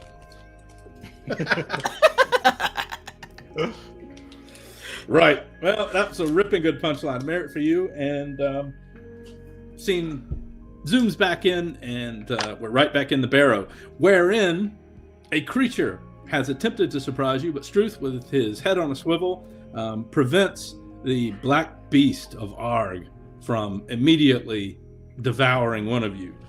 This creature has popped up with a roar. Oh no, it's the legendary black beast of Indeed it is. And upon first seeing it, everyone must test their valor. Oof. It is so hideous with its multiple eyes and huge maw, and its aura is such that a valor deed, unless you're immune to it, I don't think any of you are, or indifferent to it. So it'll be a valor for everyone. Can substitute with luck if you like. All right. This is the Black Beast of Arg's legendary armor-soiling aura. Oh no. I got a 4. Struth did, but unfortunately it's the D4, or it's my D4 one, so I can't roll again. No, you can. Oh, even for the ones you don't have ability in? Yeah. You can still Struth it and roll and keep Okay. exploding the dice. You just can't increase that trait 1 degree toward serious because you don't have it on your. It's not part of your character. 6 then. 6, 3. I got a total of 9. All right, and the Knigget. 10. All right, so there was only one person who was less than a 6. Is that right? Right. Okay, boy. Well, you must choose one of the following effects: suffer 1 bit of loony and be daunted for several minutes, meaning you're going to make all your rolls twice and have to take the lower. Or you can soil your armor, or in your case, your homespun, which is going to cause you to reset decorum to D4. If you don't have decorum, you suffer an immediate beshrew. Or you suffer 1 bit of loony and run away, far away. I guess I'll take the first one. All right. So you're going to take 1 bit of loony, and you are daunted for several minutes. And that's going to put me at crackers. Okay. Well, you can always choose to have a piece of equipment take an incoming bit of loony or death instead, in which case, you lose it. But Right. Nah. okay. So now the Black Beast of Arg will attack Oh dear. with a chomp. Now it becomes readily apparent what was chomping. And by the way, Billy is here and chomped in half. Which half? What about my book? Poor Lily. Oh, God. That's an 18. All right. So this is a standard chomp. The Black Beast bites one person, and let's see who it's going to be. Of course, it's Boy. Of course. All right, Boy. Oh! Boy, you have to test your nimbleness, or else you are going to be take a chomp. Okay. Well, I don't have nimbleness. I've got hardiness, but not nimbleness. It will not avail you here, sir. And can I use luck? Sure. All right. Well, that's a 1 either way. Oh dear. How does this keep happening? This is easily the record for most beshrewments, not only for one character, but any one session I've had. So immediate beshrewment for you, Boy. Let's My lord, break might out I that familiar suggest we not D30 bring a and see what churl next time? Jeez. That is 12. I did 12. say I wanted to show off the system and see if it would do. Here we are. I didn't We're gonna hit expect all to the show off numbers the on that entire book. D30. I was just hoping for 1 beshrew, I was just... Okay, so a 12. The studio audience is revolted. Loud boos, obnoxious whistling, and catcalls. All rolls by Boy are going to be made using a die value 1 lower until something happens that negates that. So you are rolling a die value 1 lower than you would, and you're also rolling twice and taking the lower. You're about as nerfed as you could possibly be. Anyway, so that Right, is maybe I'll the just end stand of the, back here then. that's the end of the Black Beast's turn, and now it's over to you guys. Your turn. Everybody can go in whatever order you like. Try and overcome this creature. I'm going to try and strike it with my jousting lance. All right. Well, that sounds like a pretty straightforward valor roll. But I believe you have to be. Oh, well, we've lost him. That seemed to not work. Somebody else go. Uh-oh. I would like to try to distract the beast. I've already got my big shiny light on the end of my wand, and I am quite nimble. So I think I would like to try to circle around it and try to get its attention and distract it long enough for somebody else to do something while it is looking in my direction. Great idea. So I rolled a 1. We noticed. Oh! All right. Well, that's a demerit for you for having spammed that. I mean, clearly, look, you have to be mounted in order to use a lance. Your manservant, which carries your coconuts and qualifies you as being mounted, is in 2 pieces. So it makes sense that you would make a hash out of that attack. So that's a demerit for you. Meanwhile, Struth, we need that nimbleness roll, and it will be opposed by the Black Beast's purpose.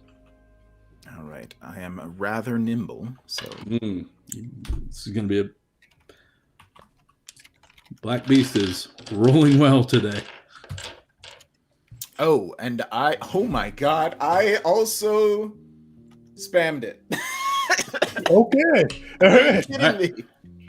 So that is a demerit for you, and then move your nimbleness 1 degree towards silly. So next time you roll it, it'll be the lower die. All right. And that is my 3rd demerit, actually. Okay. Well, Bob in Shrew Cork with is all having a around. big time issuing disagreements. Oh, D30 no. for you, Struth.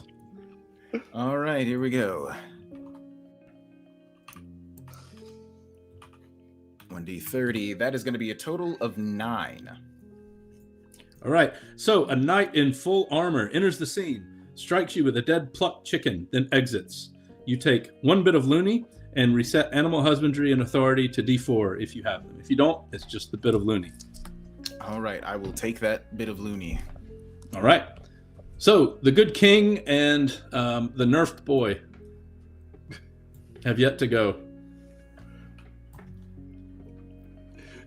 King Whiskin is going to kind of hold up his head, and he goes, "By the authority given to me by the Frothy Isles, and being Lord of the Vino Knights, come to defend me, come fight for our honor and my kingdom."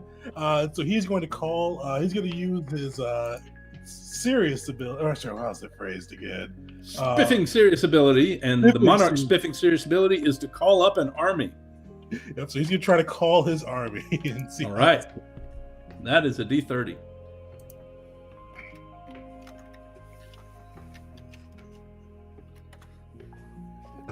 A 6. Let me go Right. to that table. So yeah, read the result of that. So Your army is... so they're AWOL. So he's like looking around. Our army, they usually come right away. Nigel, tell them they usually come right away. I mean, maybe they'll be here later. They're busy. They do. They do. Aren't you from an island? Well, I mean, they have boats. We're not savages. Right, so that'll be a merit for Boy going in for the straight man there. And now it is Boy's turn.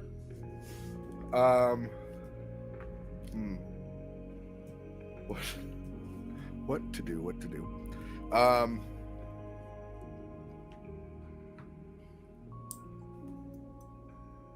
Boy is he's gone pretty crackers at this point. Despite having been trumped, he's gonna go ahead and also do his spiffy serious and get on a soapbox. All right, so you're going to attempt to inspire a peasant revolt. So he gets up on. Well, he looks for a soapbox and he doesn't find it. So he takes his churn and he sets it down and puts one leg on it. So he's doing his best captain pose. But let me tell you what's wrong with this situation. It's that, well, I mean, the damn thing's been drawn. How is it biting us? This whole thing's just gotten out of hand. And I tell you, I know how to handle animals, but I don't have any idea what to do with this thing. And he'll just carry on in such a way because he's gone daft. Right, but you're using your spiffing serious ability? Yeah, it's just soapbox. I just get on a soapbox. Yeah, but you got to roll a d30 to use your spiffing serious ability. Oh, okay. Although in this case, you have to roll everything with a die lower than you normally would, and roll it twice and take the lower result. So you're going to roll a d20, roll it twice and take the lower, and then consult your peasant revolt chart to see what happens. That is a 5 in my chart. Let's see. Your revolt is? Oh, yes. Stomped out before it can get off the ground. Suffered his immediate miscreant, and whatever animals you own are taken into custody. Is that 5 or is it 6? Is it 5? I think 4 for just churro. Wow. Okay, so you have an animal that's taken into custody. Yeah. And let's have your beshrew roll. That's a 30 again, yes? Yes. I would hope I would know by now, but that is 11, so you won't have to move far from the last one. 11. Okay, Yeah. so from behind you, the entrance to the barrow, comes a fellow in a bowler hat. It says, "Joke, sir." Not again. All right, and it's terribly embarrassing. You're gonna take a bit of loony. If that's gonna make you coconuts, you're probably gonna want to lose an accoutrement instead. Let's drop Right. the garden gnome.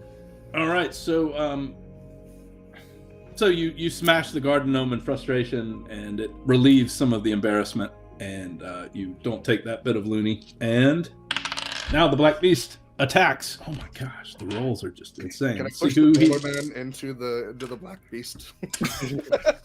push who? The bowler man, the man with the bowler cap. Oh well, Shelf. on your turn perhaps, but for now, the black beast has turned its gaping maw on Sir Nigel. So Sir Nigel, it's gonna you'll need to make a nimbleness roll to avoid the chomp.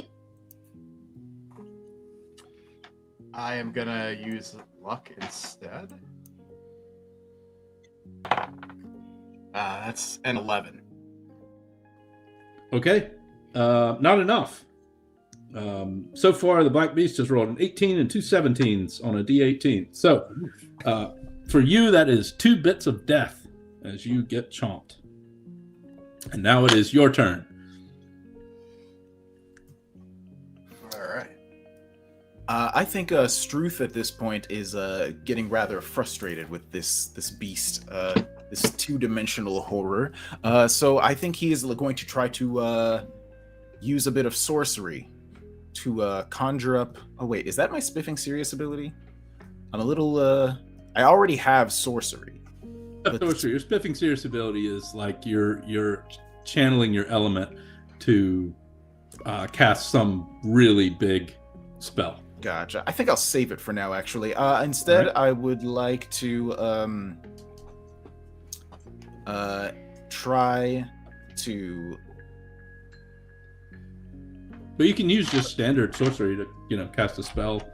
You know what? Whatever Yes. you You know what? I would like to do use a little bit of sorcery to try to conjure up a wall of mud in front of it, just as the creature lunges at us, and hopefully it will smash its head into the earth wall I've created. Okay, great. Let's have that roll. All right, that's going to be sorcery for me. And that will target its strategy, which it's still in. All right.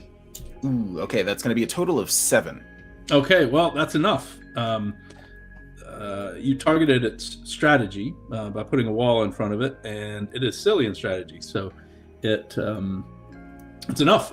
It bangs its head right against your mud wall, and it is dazed. So that will count as one successful deed against the Black Beast. However, it takes more than one to defeat the Black Beast of Arg. So anyone else who hasn't gone this time? We need the king and boy. Boy is just gonna go ahead and use his scythe and try to do what scythes do best. Straight valor. Okay. He's got nothing left, so.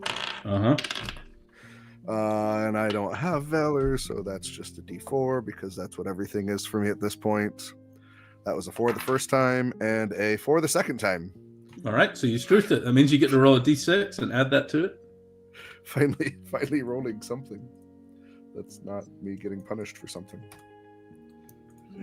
And a 2 on that, so 8. Which all right, will do 8. Nothing. It will unfortunately not. The Black Beast is quite serious in valor, as it turns out. So it rolls twice and takes the higher in using it, and it rolled higher than that. So I think the good king. The king is going to kind of raise his pate plank with the holy symbol or holy sandal of Brian upon it, and he's going to go by the church of Brian and the most holy of all sandals, be gone, foul beast. And he's going to try to smack him with the pate plank. Are you gonna throw it like a chunkla? Yeah, he thinks he's doing this all noble like, but he kind of like throws it and kind of jumps behind Nigel as he does it. All right, so I'm going to have to be the one to do it. Well, what is a pate plank? What is plank that? of wood that you bash your head with in religious observance and as a form of self-flagellation, I guess. So, King Wiskin, the way you described it, this could be a couple of different things. I mean, you invoked your deity, so to me, that sounds like a purpose. That's what I was going purpose. Great. Yeah. Okay, that'll work. All right, purpose. And my best die, I got a 4. I've got a merit. Can I re-roll the merit? I have to call it beforehand. Sure. Yeah. I'm gonna re-roll. I should have been doing spend that. a merit and re-roll it. Okay. Slightly better. 8. What was it? An 8 this time. Okay. Well, that's good enough. So it seems cowed by either your divine invocation or perhaps just because you hit it on the nose with your flung pate plank. So that will count as a successful deed, but it is not dead yet. And so it's the Black Beast's turn, and it has attacked again. This one is against Struth. So Struth, you'll need a nimbleness roll to avoid this chomp. All right, I can do that. I'm pretty good at this. I am. In fact, you might even say I'm a bit good at this.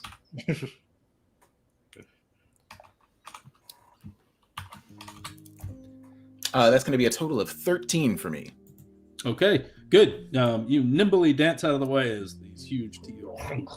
And now it's your turn again.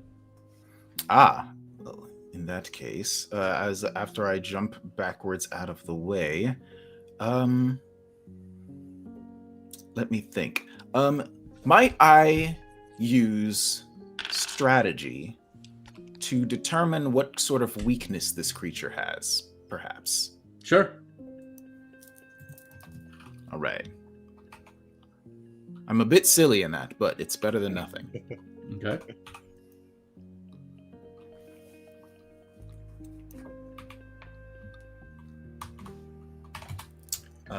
That is a total of 8. Okay. All right, so you can tell that this thing is quite clumsy, and you've seen it bash its head into the wall you conjured, so you can tell that it's not particularly strategic. And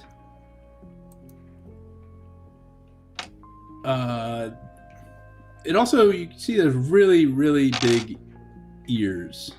And it seems to bob its head to some sort of unheard beat. So those are the insights you glean. And those are potentially what its weaknesses are. And so you've got the rest of your party. Gotcha. I just shout out, quickly, my lord, use your natural kingly strategical skills to outsmart this creature. It is going to be defeated by our brains, not our brawns. Quickly, my lord. Oh, I know you've got this. You've got two. You need 2 more successful deeds to defeat the beast. So who's up? I'm gonna try to smite him with my spiffing serious ability. Boy's just gonna go ahead and take the opportunity now because he's frustrated that this joke salesman keeps getting in his way, and he's just gonna go, right, off you go, and shove him at the beast. All right. Well, let's. I heard the smite first. So, Knight, do your smite. I rolled an 11, so that is unimpressed. Your mighty blow is easily, disdainfully parried. All right. Okay, so Boy is going to try and use the joke salesman, throw it into the black beast's maw. Yeah, he's just frustrated with him and wants him out of his way. So at this point, he's just trying to get rid of him.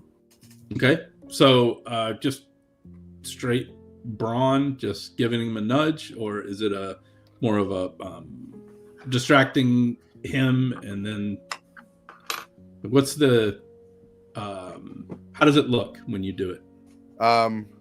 Yeah, so like joke salesman's jokester, and getting in his way as he's like trying to get to the beast with the scythe again, and he just kind of like exasperated, like just off you go then, and just shoves him to the maw. All right, so let's have your valor, and that will be against this strategery. Okay. Well, it was a 4, but having to roll twice, that makes it a 1. I'd like to go ahead and burn one of my merits if I get to re-roll that 1. Okay. I'm curious. I thought that the merits were used to add an extra die to the roll, or is it a re-roll? Either one. Okay, cool. The re-roll would put it at a 3. Great. All right. Well, the joke salesman is you bounce right off of him. Jokes, huh? So is that everybody this round? The king? Oh, I haven't gone yet. Yeah, King great. Ripken. So, kind of like seeing Struth call out for strategy. He goes, strategy. Big ears, strategy. Manservant, clack your coconuts loudly as you can. Clack them so the god and Brian himself may hear. Great. All right. So, the intent is to muddle its hearing. This is not the smartest. He thinks big ears means that he probably has like super hearing, so he's hoping that clacking the coconuts may hurt it. Okay, great. So we'll have you, King, because your manservant's probably terrified by this giant beast. Let's have you, King, use your well, it's a good strategy. We'll have you use your strategy against Could I make an argument for authority to make the manservant do it for him? Sure. Okay. But sadly, the black beast is indifferent to authority. Oh. So it is unaffected by the. So now the black beast will attack again, and for once it did not roll in high double digits. And this one is for the king. So king, you must test your nimbleness or be chomped. All right. Oops, that's not right. This must be 1d4. 3. All right, you are chomped. You take 2 bits of death. He's going to like cupbearer, save me! And he's going to push his cupbearer in the way, sacrificing him to get out of that damage. All right, so that will destroy your cupbearer. That's 1 bit of death negated. So there's still 1 incoming bit of death. Oh, this would be terrible. Can I push 2 of them in the way? I've got another manservant. I've got a manservant. Oh, sure. Right. He pushes the manservant out of the way. Right. It goes, a noble end. Yes. God save the king. God Yeah, save the king. A worthy sacrifice. All right. So it's now your turn. You need 1 more successful deed to defeat the beast. I'm going to try it again. He goes, by now we must, by Brian's true light, my army must come now and aid us in this endeavor. Come now, Vino Knights. Oh, you're trying your spiffing serious ability. I'm going to try it again, yeah. All right, great. D30. 23, that should be better. That is a handful of guards come. So you see some guards march in, and he goes, kill that foul beast. Right. Okay. And they do. Run in. Right, sir. Oh, the grudging and that kind of stupid. So I'm not sure how that works for them, but they said they follow the command. They said Oh, they are grudging it. Okay. Well, basically, they all run in and trip over each other in trying to get to the beast, and it chomps them and they die. But it chokes on all of their pointy equipment, and the black beast is no more. And when this mighty, legendary beast falls, defeated, one of you turns to the camera and says, for king and glory. well, that's not much of a punchline. Take a demerit. All right. So the black beast is defeated, as are... Oh, that's a extreme for me. That's 3. Oh, see, nope. All right, so let's have your D30 roll on the Beshroomit table.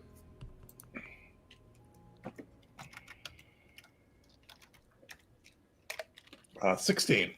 I think that was a new one, right? 16. So your head of light entertainment has won a BAFTA. The whole must give an acceptance speech.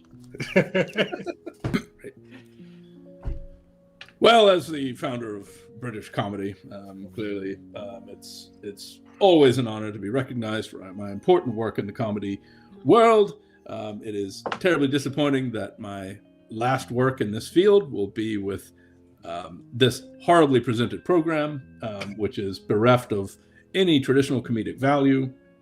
But I urge all of my fans, and indeed those in the Academy, to think fondly on me and look back on those salty Pickletons and the wonderful work that we did there, and Sheila and Bob, and the hand job affair. No, excuse me, the Hancock. Terrible. That's simply terrible. Those salty Pickletons and the Hancock job, those true magnificent megalithic works of comedy are what will be my legacy. Hopefully not this disaster. And thank you very much. Thank you. Okay, so the Black Beast is defeated, and you are in this barrow, and you can see from the light of Struth's wand on the wall, there is indeed scrawled in ancient glyphs of some long lost language, a set of runes that are glowing with eldritch power. And so it's for you to make a rubbing of that with the parchment and chalk that you were given by the PFJ. Right. Does anyone have something for me to do a rubbing?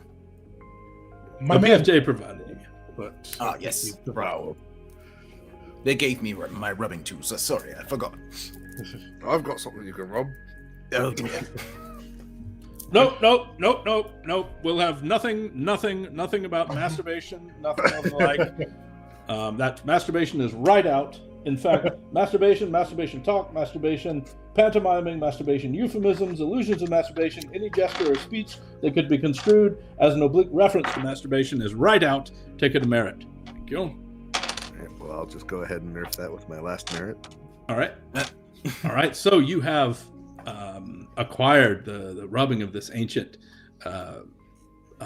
spell, this powerful conjuration, and you return, presumably to the PFJ in the mill.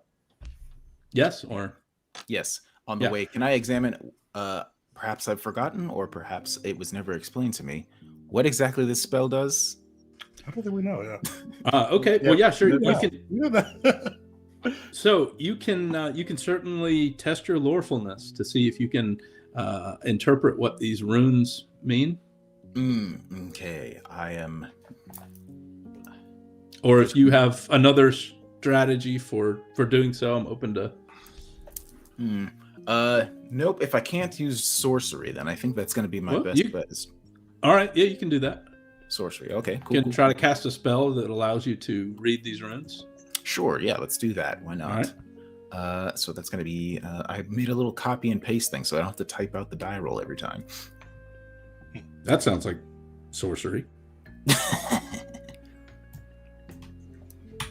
It just means that I typed it once and then I can just continue. Ooh, that is going to be a total of 5.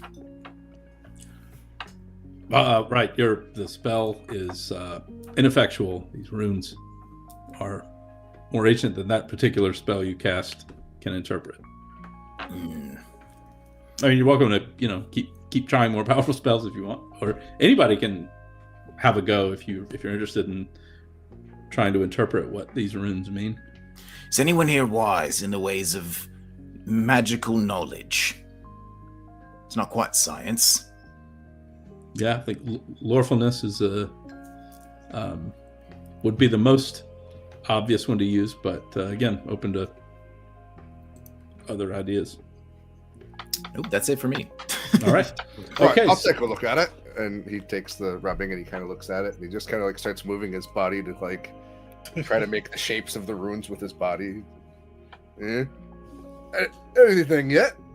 All right. Well, it shapes the runes with his body. Sounds like maybe you can see this one of two ways. You're attempting your nimbleness to help you interpret the roll, or it's just pure luck. You're just hoping that by Let's just go with luck. pure luck. Appropriate. I love it. Right. First roll is a 2 and the lower number is a 1. Oh, Right. I really have to stop trying. At least we're with luck now that we think about it with the mushroom. Okay. Well, actually, what you needed in order to negate all of those loud boos and catcalls was a good punchline, and you just delivered one. So you will no longer have to do that. So no longer have to like roll the lower die. Cool. However, the joke salesman is still there. So in every subsequent scene, you're going to take a bit of loony. Oh no, he needs a punchline too, and then he goes away. So that punchline serves you two purposes. You get rid of the joke salesman and get rid of that. So there you are.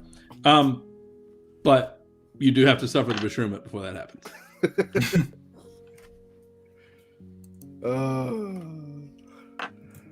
27. 27? Yes. Dear sirs, I wish to complain in the strongest possible terms about the way in which ancient runes are being treated in this program. Ancient runes are, in fact, incredibly important artifacts, and as an archaeologist myself, I am terribly offended, and you, sir, should apologize profusely. Signed, John J. Archaeologist, Esquire. So that is complaint number 2 for Bob. I'm going to get Bob out of here yet. And so you return to the mill, and it's nighttime now, and the PFJ is still huddled around the central table, drafting the very same resolution they were drafting when you left. And you stumble in, injured, and bereft of what, two, Three. three All of our servants. of your party, but you return with the rubbing of this powerful spell.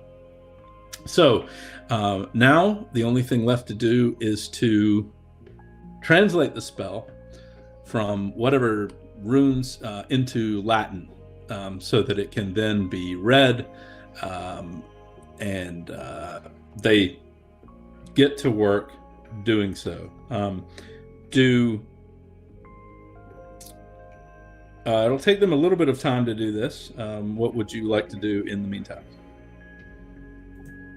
Can I pull one of them to the side and just ask, so, do you have yourselves scribes working amongst you? I'm curious how you're able to get so many copies of these many papers scattered all around the town. Oh, yes. We have, it's one of our primary objectives is to issue proclamations and declarations and manifestos. And so, yes, we have a number of talented scribes and illuminists. Ah, very well. Yes, I was wondering if perhaps the printing press had been invented yet, but I wasn't quite sure.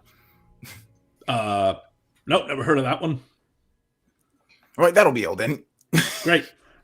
So they're going to get to work on that, and if you like, you can bed down for the night, and they'll put you up in the their underground bunker, where while they work on the translation process. If you have any kind of sort of healing stuff that you guys want to do, you can. So purpose can be used to heal both death and loony. Bardistry can heal loony, and druidry can heal death. So that's, if you guys want to do that, you could, or if you want to do anything else, you're welcome to. Otherwise, we'll just pass the night. I mean, I am quite good at healing. So if whoever looks the least well off, I sort of might approach them with a wild smile on my face, holding just like a handful of drippy mud. Boy is currently in the corner playing with his sock puppets, and he's thoroughly engrossed as if this is a real thing happening, because he's right. So. I think in terms of bits of death, there's nobody's in any particular danger, but in terms of loony, boy is definitely on the edge. So someone with purpose could try to heal him if you like. Whiskin will go up to him and go, boy, I need a new cupbearer, but you cannot be doing sock puppets. You have to have your hand holds the wine. That's the basis part of it. By the power of Brian and the holiest of all sandals, madness be gone. All right. So that is that will require a purpose roll. He's giving him a new purpose. Stop being a churl and be a royal cupbearer. Think of a promotion. That would be. I can't even animal husbandry anymore, so I have no job. 15. Oh wow! Okay, great. So, yeah, you recover one bit of loony, boy. One bit of loony. Thank you. Mm-hmm. Keep going, or good? Okay. I wouldn't mind keep going. All right.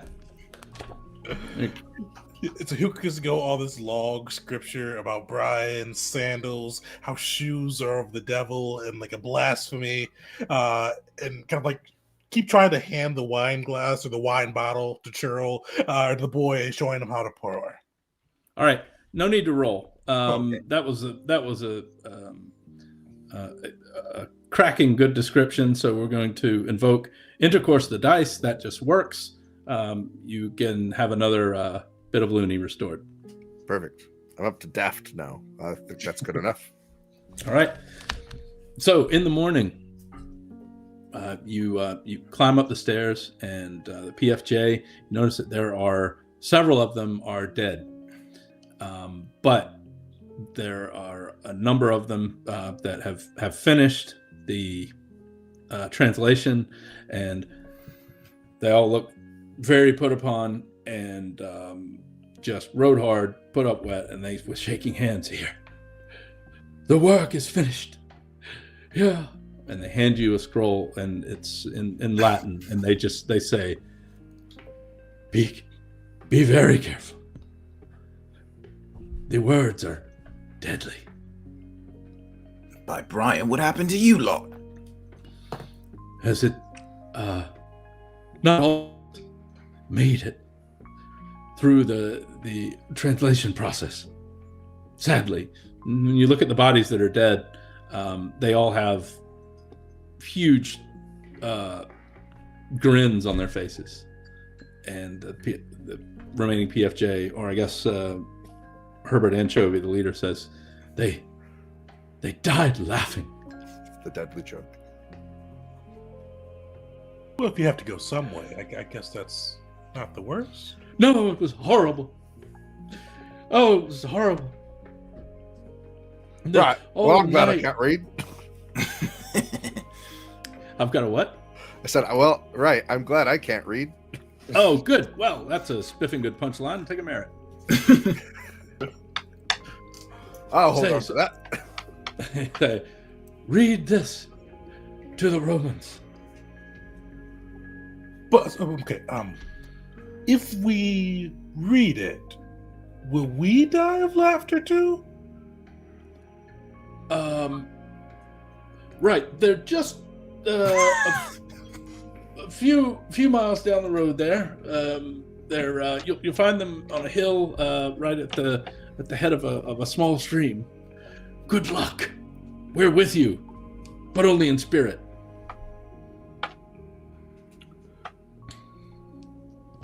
Well, how would you like to learn how to read today?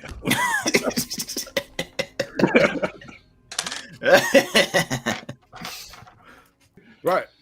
On with it then. Okay, so that spiffing good punchline there, King, you can have a merit for that one. So you follow the directions to the Legionnaires' camp, and you find that the Roman camp is positioned atop a large hillock surrounded by a palisade. And let's find out what they're doing. Yeah, so you can hear from inside the sounds of drilling and marching. It sounds like they're being they're in the middle of all kinds of exercises, and you can see around the top of the palisade that the walls are very well guarded.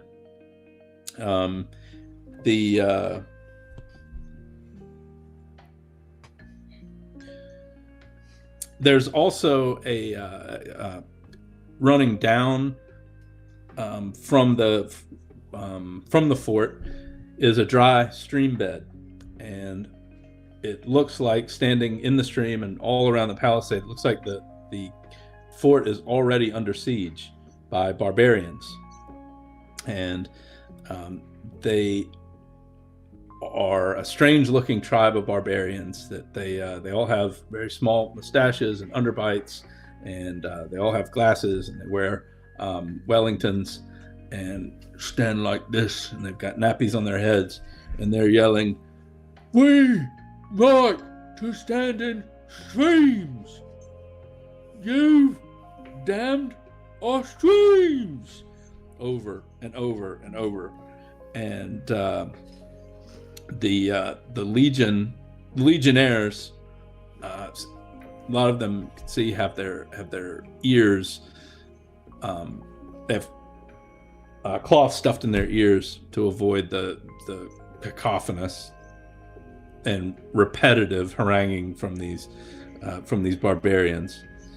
And right, so you guys are kind of clustered on the top of a wooded hillock, looking down on this scene, and must figure out a way to unleash this deadly spell on the Romans. Seems there actually are Romans here. Told you. Who'd have thunk? Maybe they do have your dog then. Right. My dog. Come on, Pup. What do you suppose the odds are of any of those barbarians being able to read? They got those things on their eyes. I mean, we could ask. But Sir Nigel, this could be your chivalrous deed if they can't read. I mean, this could be your path to greatness. I will read that if you order it, but right now I don't think the Romans will hear it. Oh, quite right, Nigel, quite right. So what we need to do is to silence those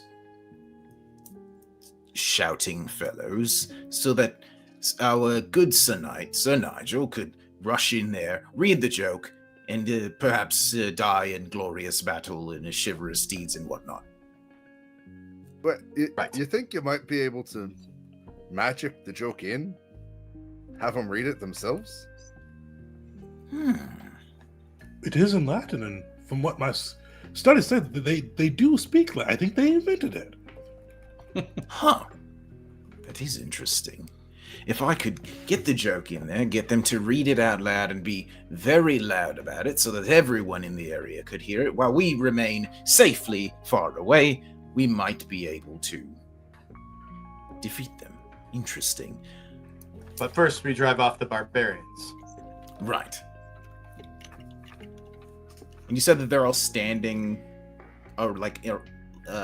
sorry, could you explain to me, again, where they are standing in relation to all of the Roman soldiers again? Yeah, they're just besieging the fort. So they're surrounding this circular fort. By besieging, they're not attempting to breach the walls. They're just standing around yelling continuously. Gotcha. Well, I do have one more kind of sorcery. This one is powerful and dangerous indeed, but I learned it from a contact that I had far to the south. You see, there is this certain word that I learned from an order of knights that, when spoken, causes a great deal of distress, and I might be able to scare them away if I were to speak it. Well, Royal Enchanter, I feel this may be the case for your most dire of magics. Right. You see the word. He looks around carefully, trying to see if anyone's watching. The word is ni. Me. That is horrifying. Yes, right. It is a kind of sorcery that must be used very carefully. Okay, I suppose I might be able to scare them away. See, I have an accoutrement that gives me +1 trait rolls versus Knights Who Say Ni. There are no Knights Who Say Ni here, but I thought that perhaps gave me some sort of connection to them at the very least. I'll buy it. So the plan is for you to march down and say "ni" to the tribe of Gumbies. That's gonna be my first attempt. I will add that I have an accoutrement that gives me a benefit against Gumbies, specifically. Oh, My wooden churn of bodily substance.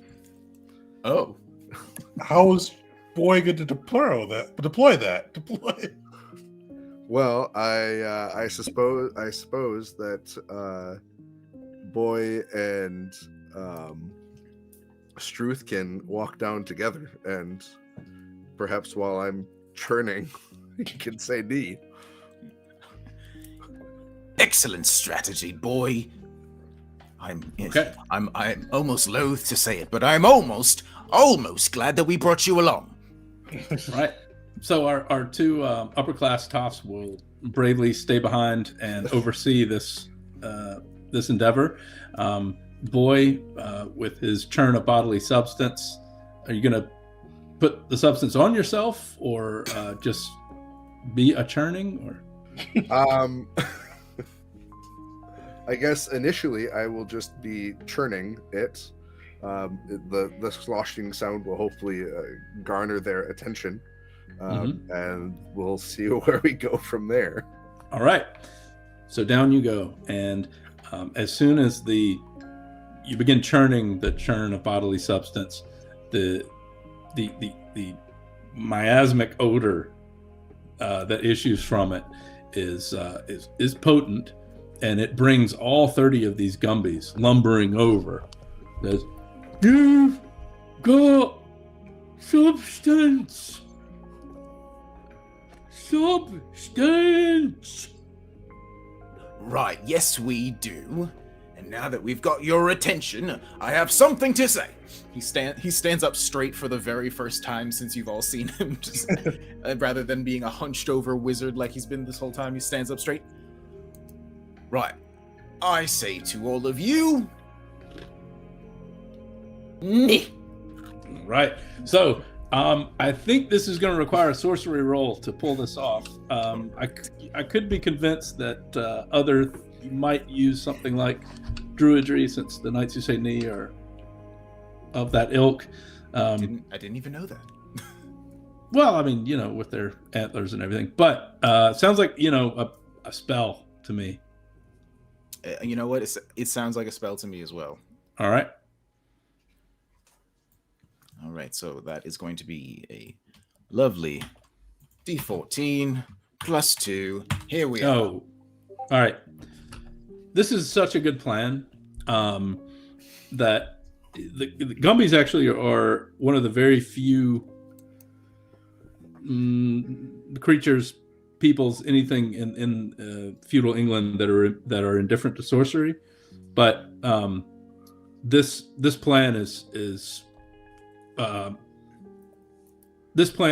so well thought out and so historically accurate. We're just going to intercourse the dice and the indifferences, and it's going to work. The churn of bodily substance brings them all close. You have issued a stern knee, and they all lumber away. He said knee. Say it along with me. Say it along with me. Knee. Knee. Knee. Knee. Knee. Not. Neef. No. And they go lumbering off down the dry stream bed to find some other bit of water to stand about in. What do you know? My churn brings all the boys to the yard. Certainly better than mine. That's right. That's, well done. That's 3 merits for you, boy. Yes. Fourth wall. All right, so the Gumbies have been driven off. The barbarians are no longer at the gate. However, the Romans have taken an interest in these two strange fellows who have come down, and they say in Latin, which I think neither of you would speak. Well, they say things in Latin to you, calling down from the walls of the fort. I look over at boy.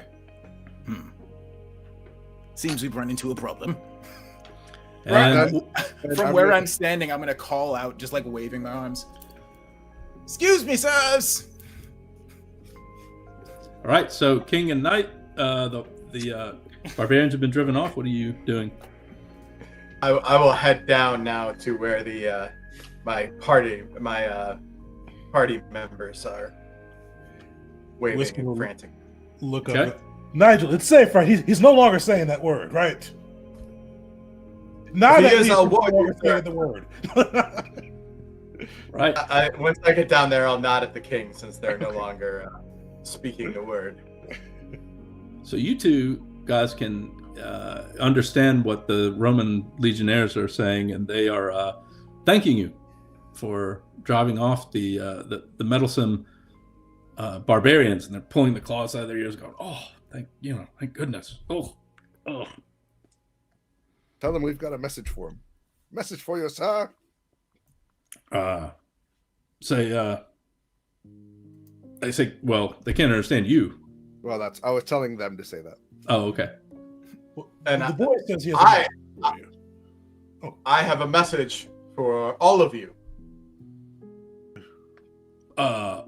Okay. So, they call their commander up.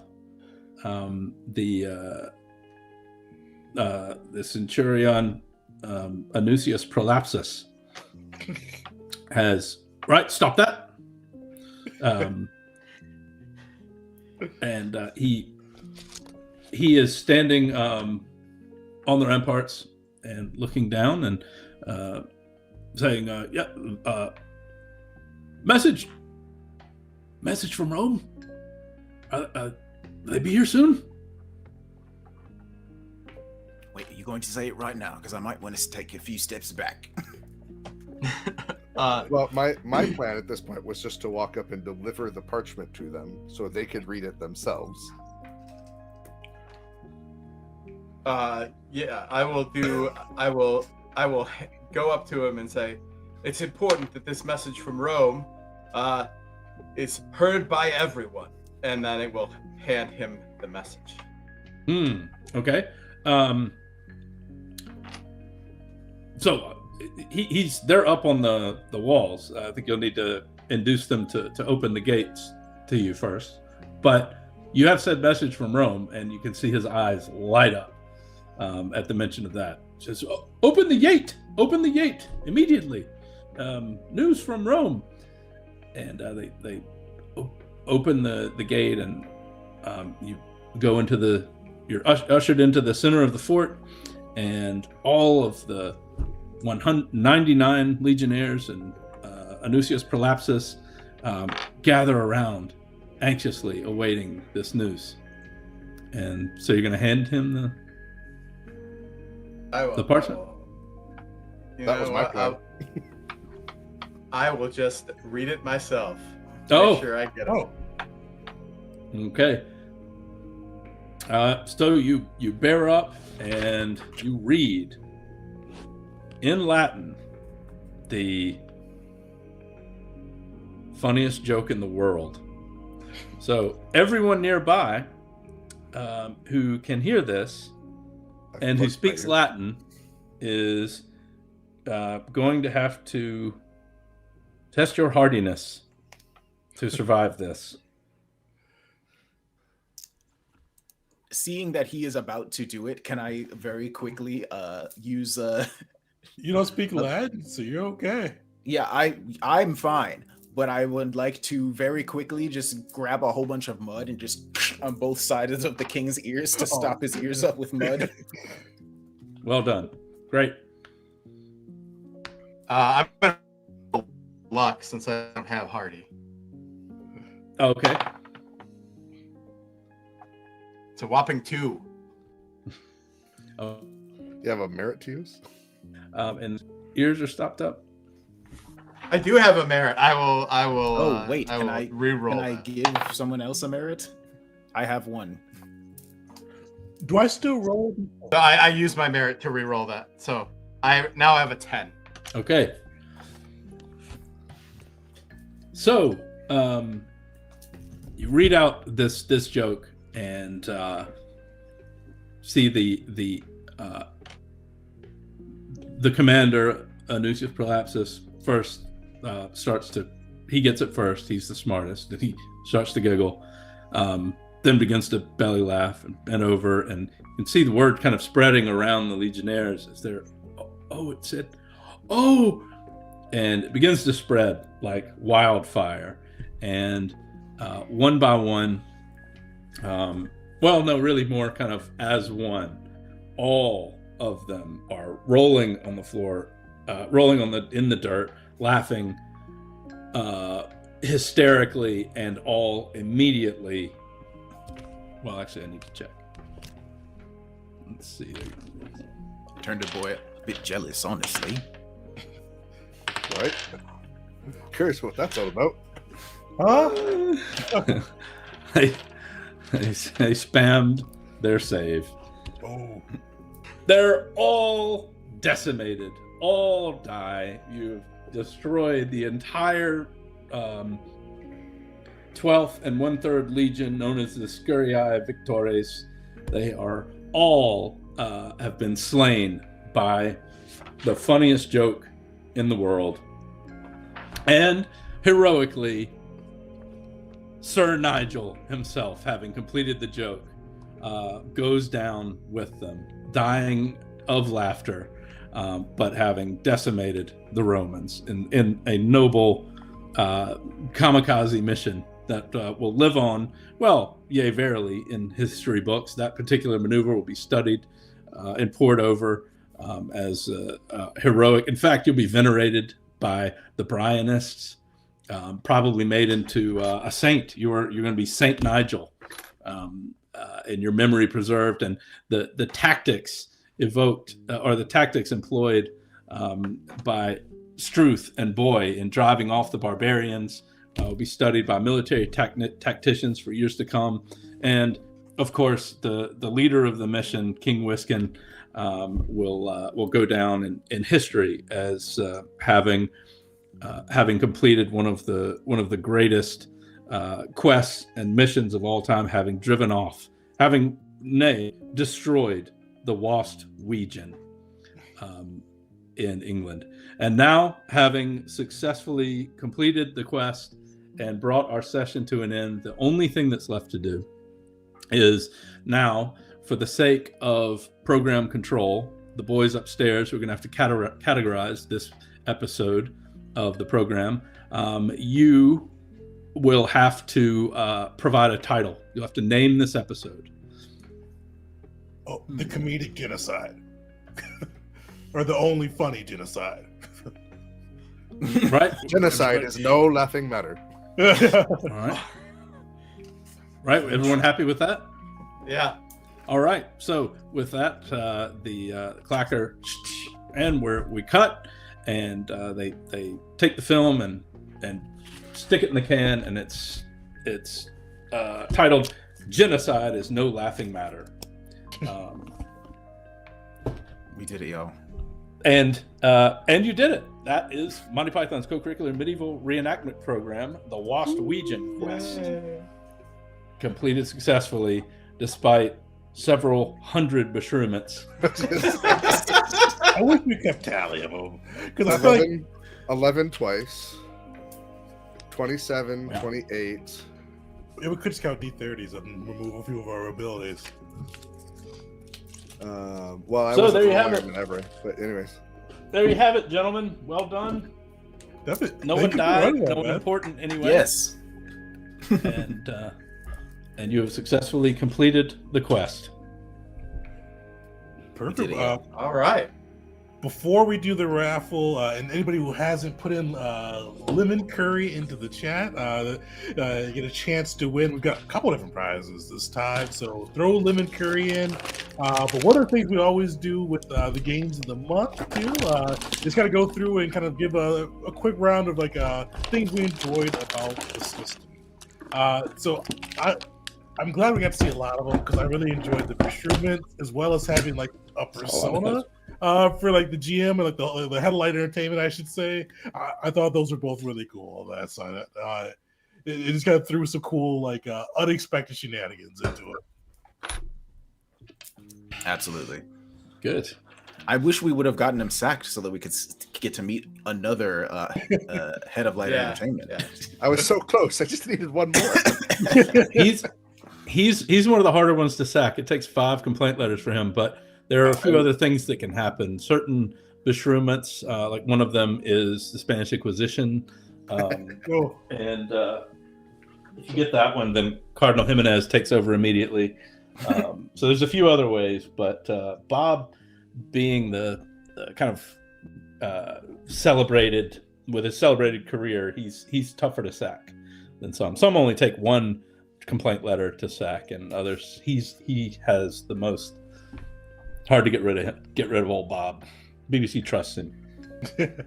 I really appreciated the fact that there, at least with Bob at the head here, there was a like mechanical value for being humorous, like because that's something that is very attractive to me in role-playing games in general. Is the joking camaraderie around the table, oftentimes breaking that fourth wall. So I just like the fact that was like very purposely and intentionally, thoughtfully included into a mechanic on here. So it just encourages that.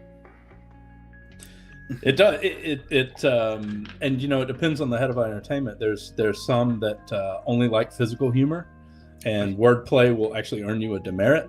Bob is one. He's traditional light entertainment. So it's punchlines going in for the straight man. The way it reads is Mr. Cork prefers traditional light entertainment, snappy one-liners, clever puns, and of course proper punchlines delivered directly to the camera. All this modern surrealistic nonsense being passed off as satisfactory entertainment by drug-crazed hippies really gets his goose. Let's have some good old-fashioned rib tickling, by Jove. Also, he won't stand for masturbation. So, but to your point, it can vary a lot depending on who that head of light entertainment is. What kind of humor is rewarded, or if it's rewarded at all. There are some more serious ones that will get mad if you make light of history. So it changes according to who the whole is. Sure. Yes, I've never seen a game that encourages the person running the game to be role playing as a certain character. Yeah, I think that's cool. Yeah. It's fun. It's one thing that we were a little bit worried about, or I was. It might be too much because, as you guys know, if you're running a role-playing game, you kind of have your hands full already. So I worried, is that going to be a pain? But in my experience, it's really the heads of light entertainment. The things that they issue merits and demerits for are pretty simple.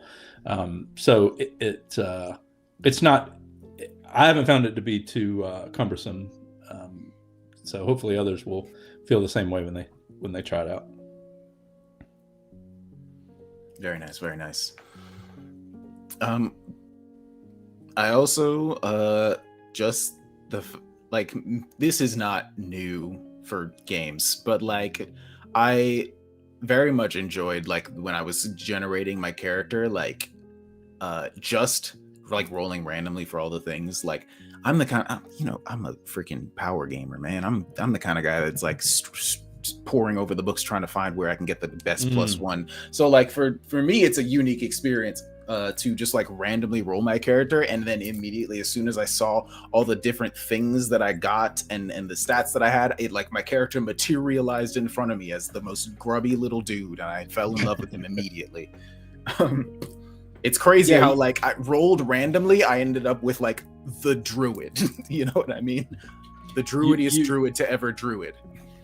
Yeah, you had him pegged right from the start once you kind of saw your accoutrements and the stats. But yeah, I that's one reason why I said I think during the character creation part that one of the best ways to kind of learn the program is just to go through character creation, because it not only teaches you the mechanics, such as they are, there aren't many, but it also gets you in the mindset. If you're randomly rolling on a table and you get a turn of bodily substance, it gives a pretty clear signal about what type of program this is. And so yeah, I'm glad. I mean, Ryan, the fact that you said that it felt like going through the character creation process helped you define. You didn't come in with a preconceived notion. You just kind of let those random tables do what they would, and a character emerged from it. That's the way I like to do things as a player. So one of the things I usually do during my Meet the Maker videos, which kind of get to interview the creators, but we got you here, so I usually ask the same thing for the creators. What's your favorite mechanic in this system? What's the thing you're most proud of for the Monty Python system?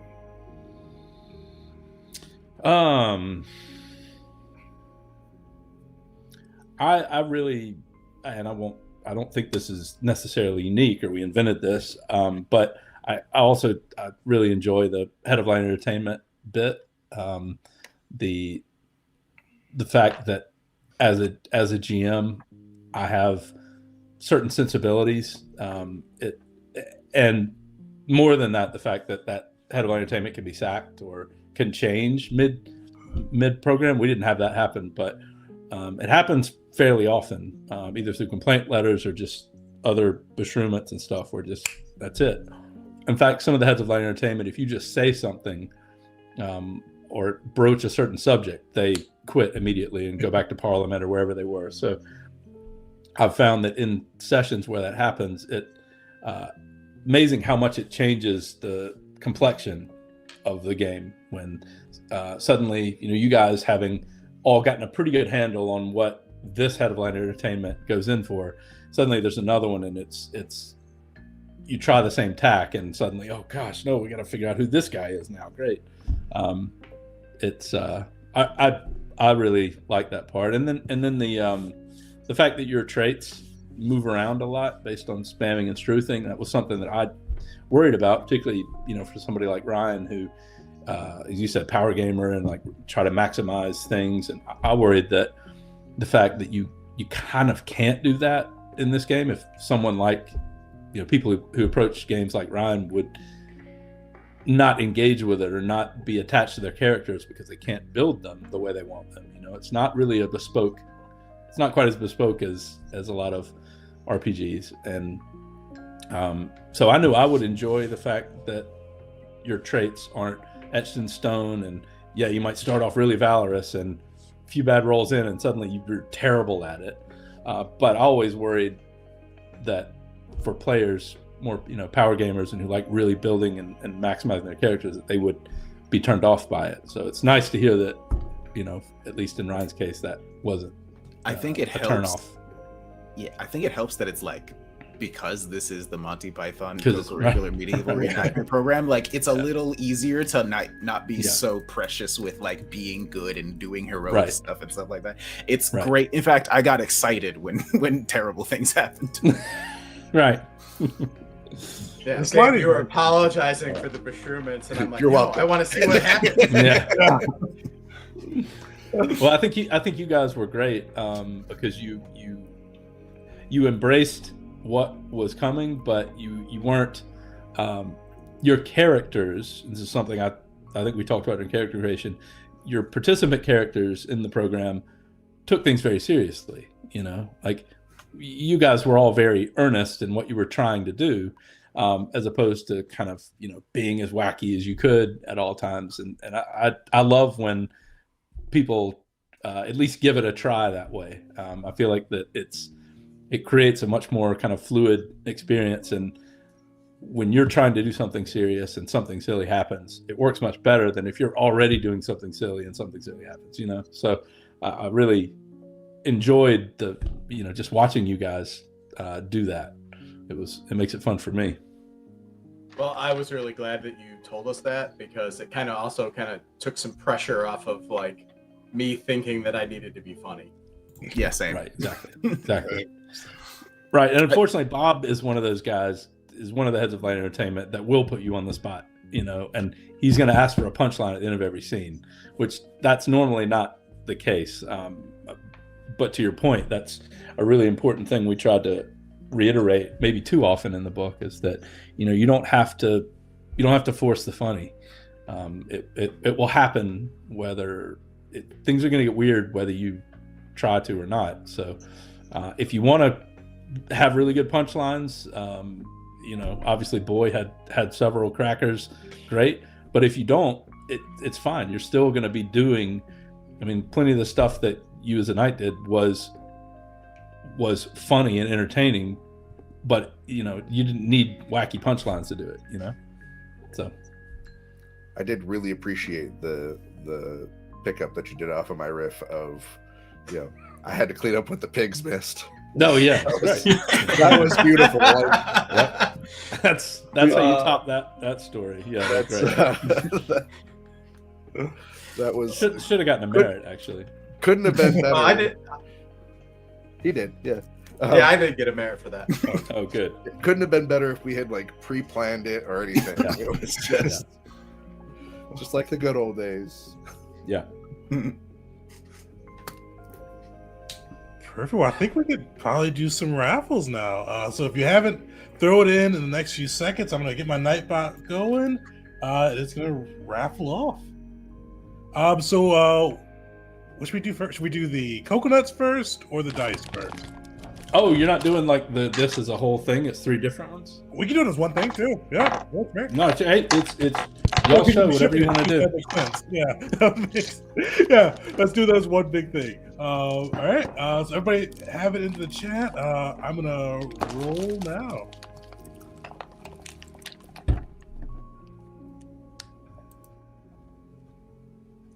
All right, big shout outs to Keith. You are the winner of the Monty Python Co-Curricular Medieval Reenactment Program giveaway, getting a free copy of the core rulebook, the coconut dice tray, which is really sick, and then the dice as well.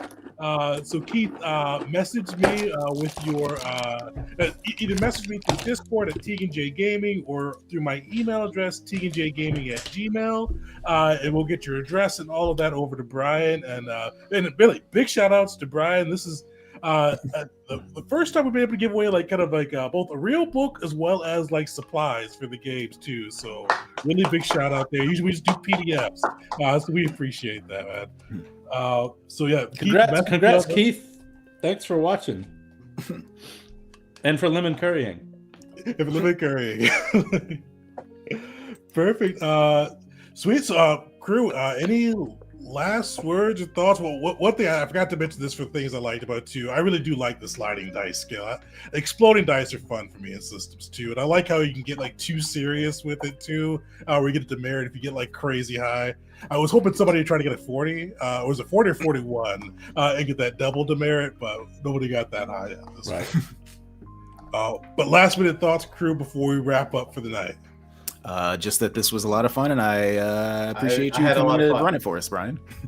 Yeah, I was very excited after character creation to get to this today. So thank you for that and carrying me through a week. Well, thank y'all for the invitation and for really having a go. Y'all were great. I really thoroughly enjoyed that. I'm not, as you know, I've been a little under the weather, so I had this session sort of looming over me all day, like, oh, okay, am I going to feel up for it? And as soon as we started going, I just felt great, So thank you for that. It was super, super fun, and by fun I mean educationally edifying. Yes, of course. But y'all were great. Thank you.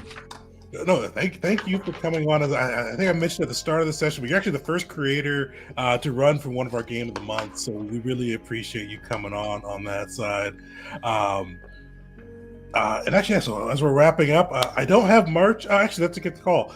So if you do want to vote for March's Game of the Month, March is our Patreon chosen month. We're closing that tomorrow.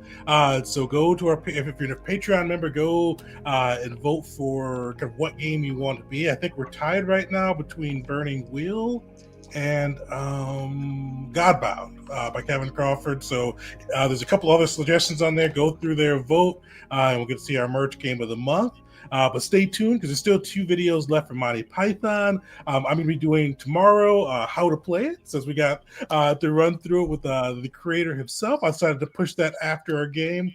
And then probably next week, probably try to time it around when it's actually released. I'll have the review up too, so I'll get a little extra promotion out there. But yeah, everybody, thanks for hanging out, and thanks again, Brian, and until next time, everybody.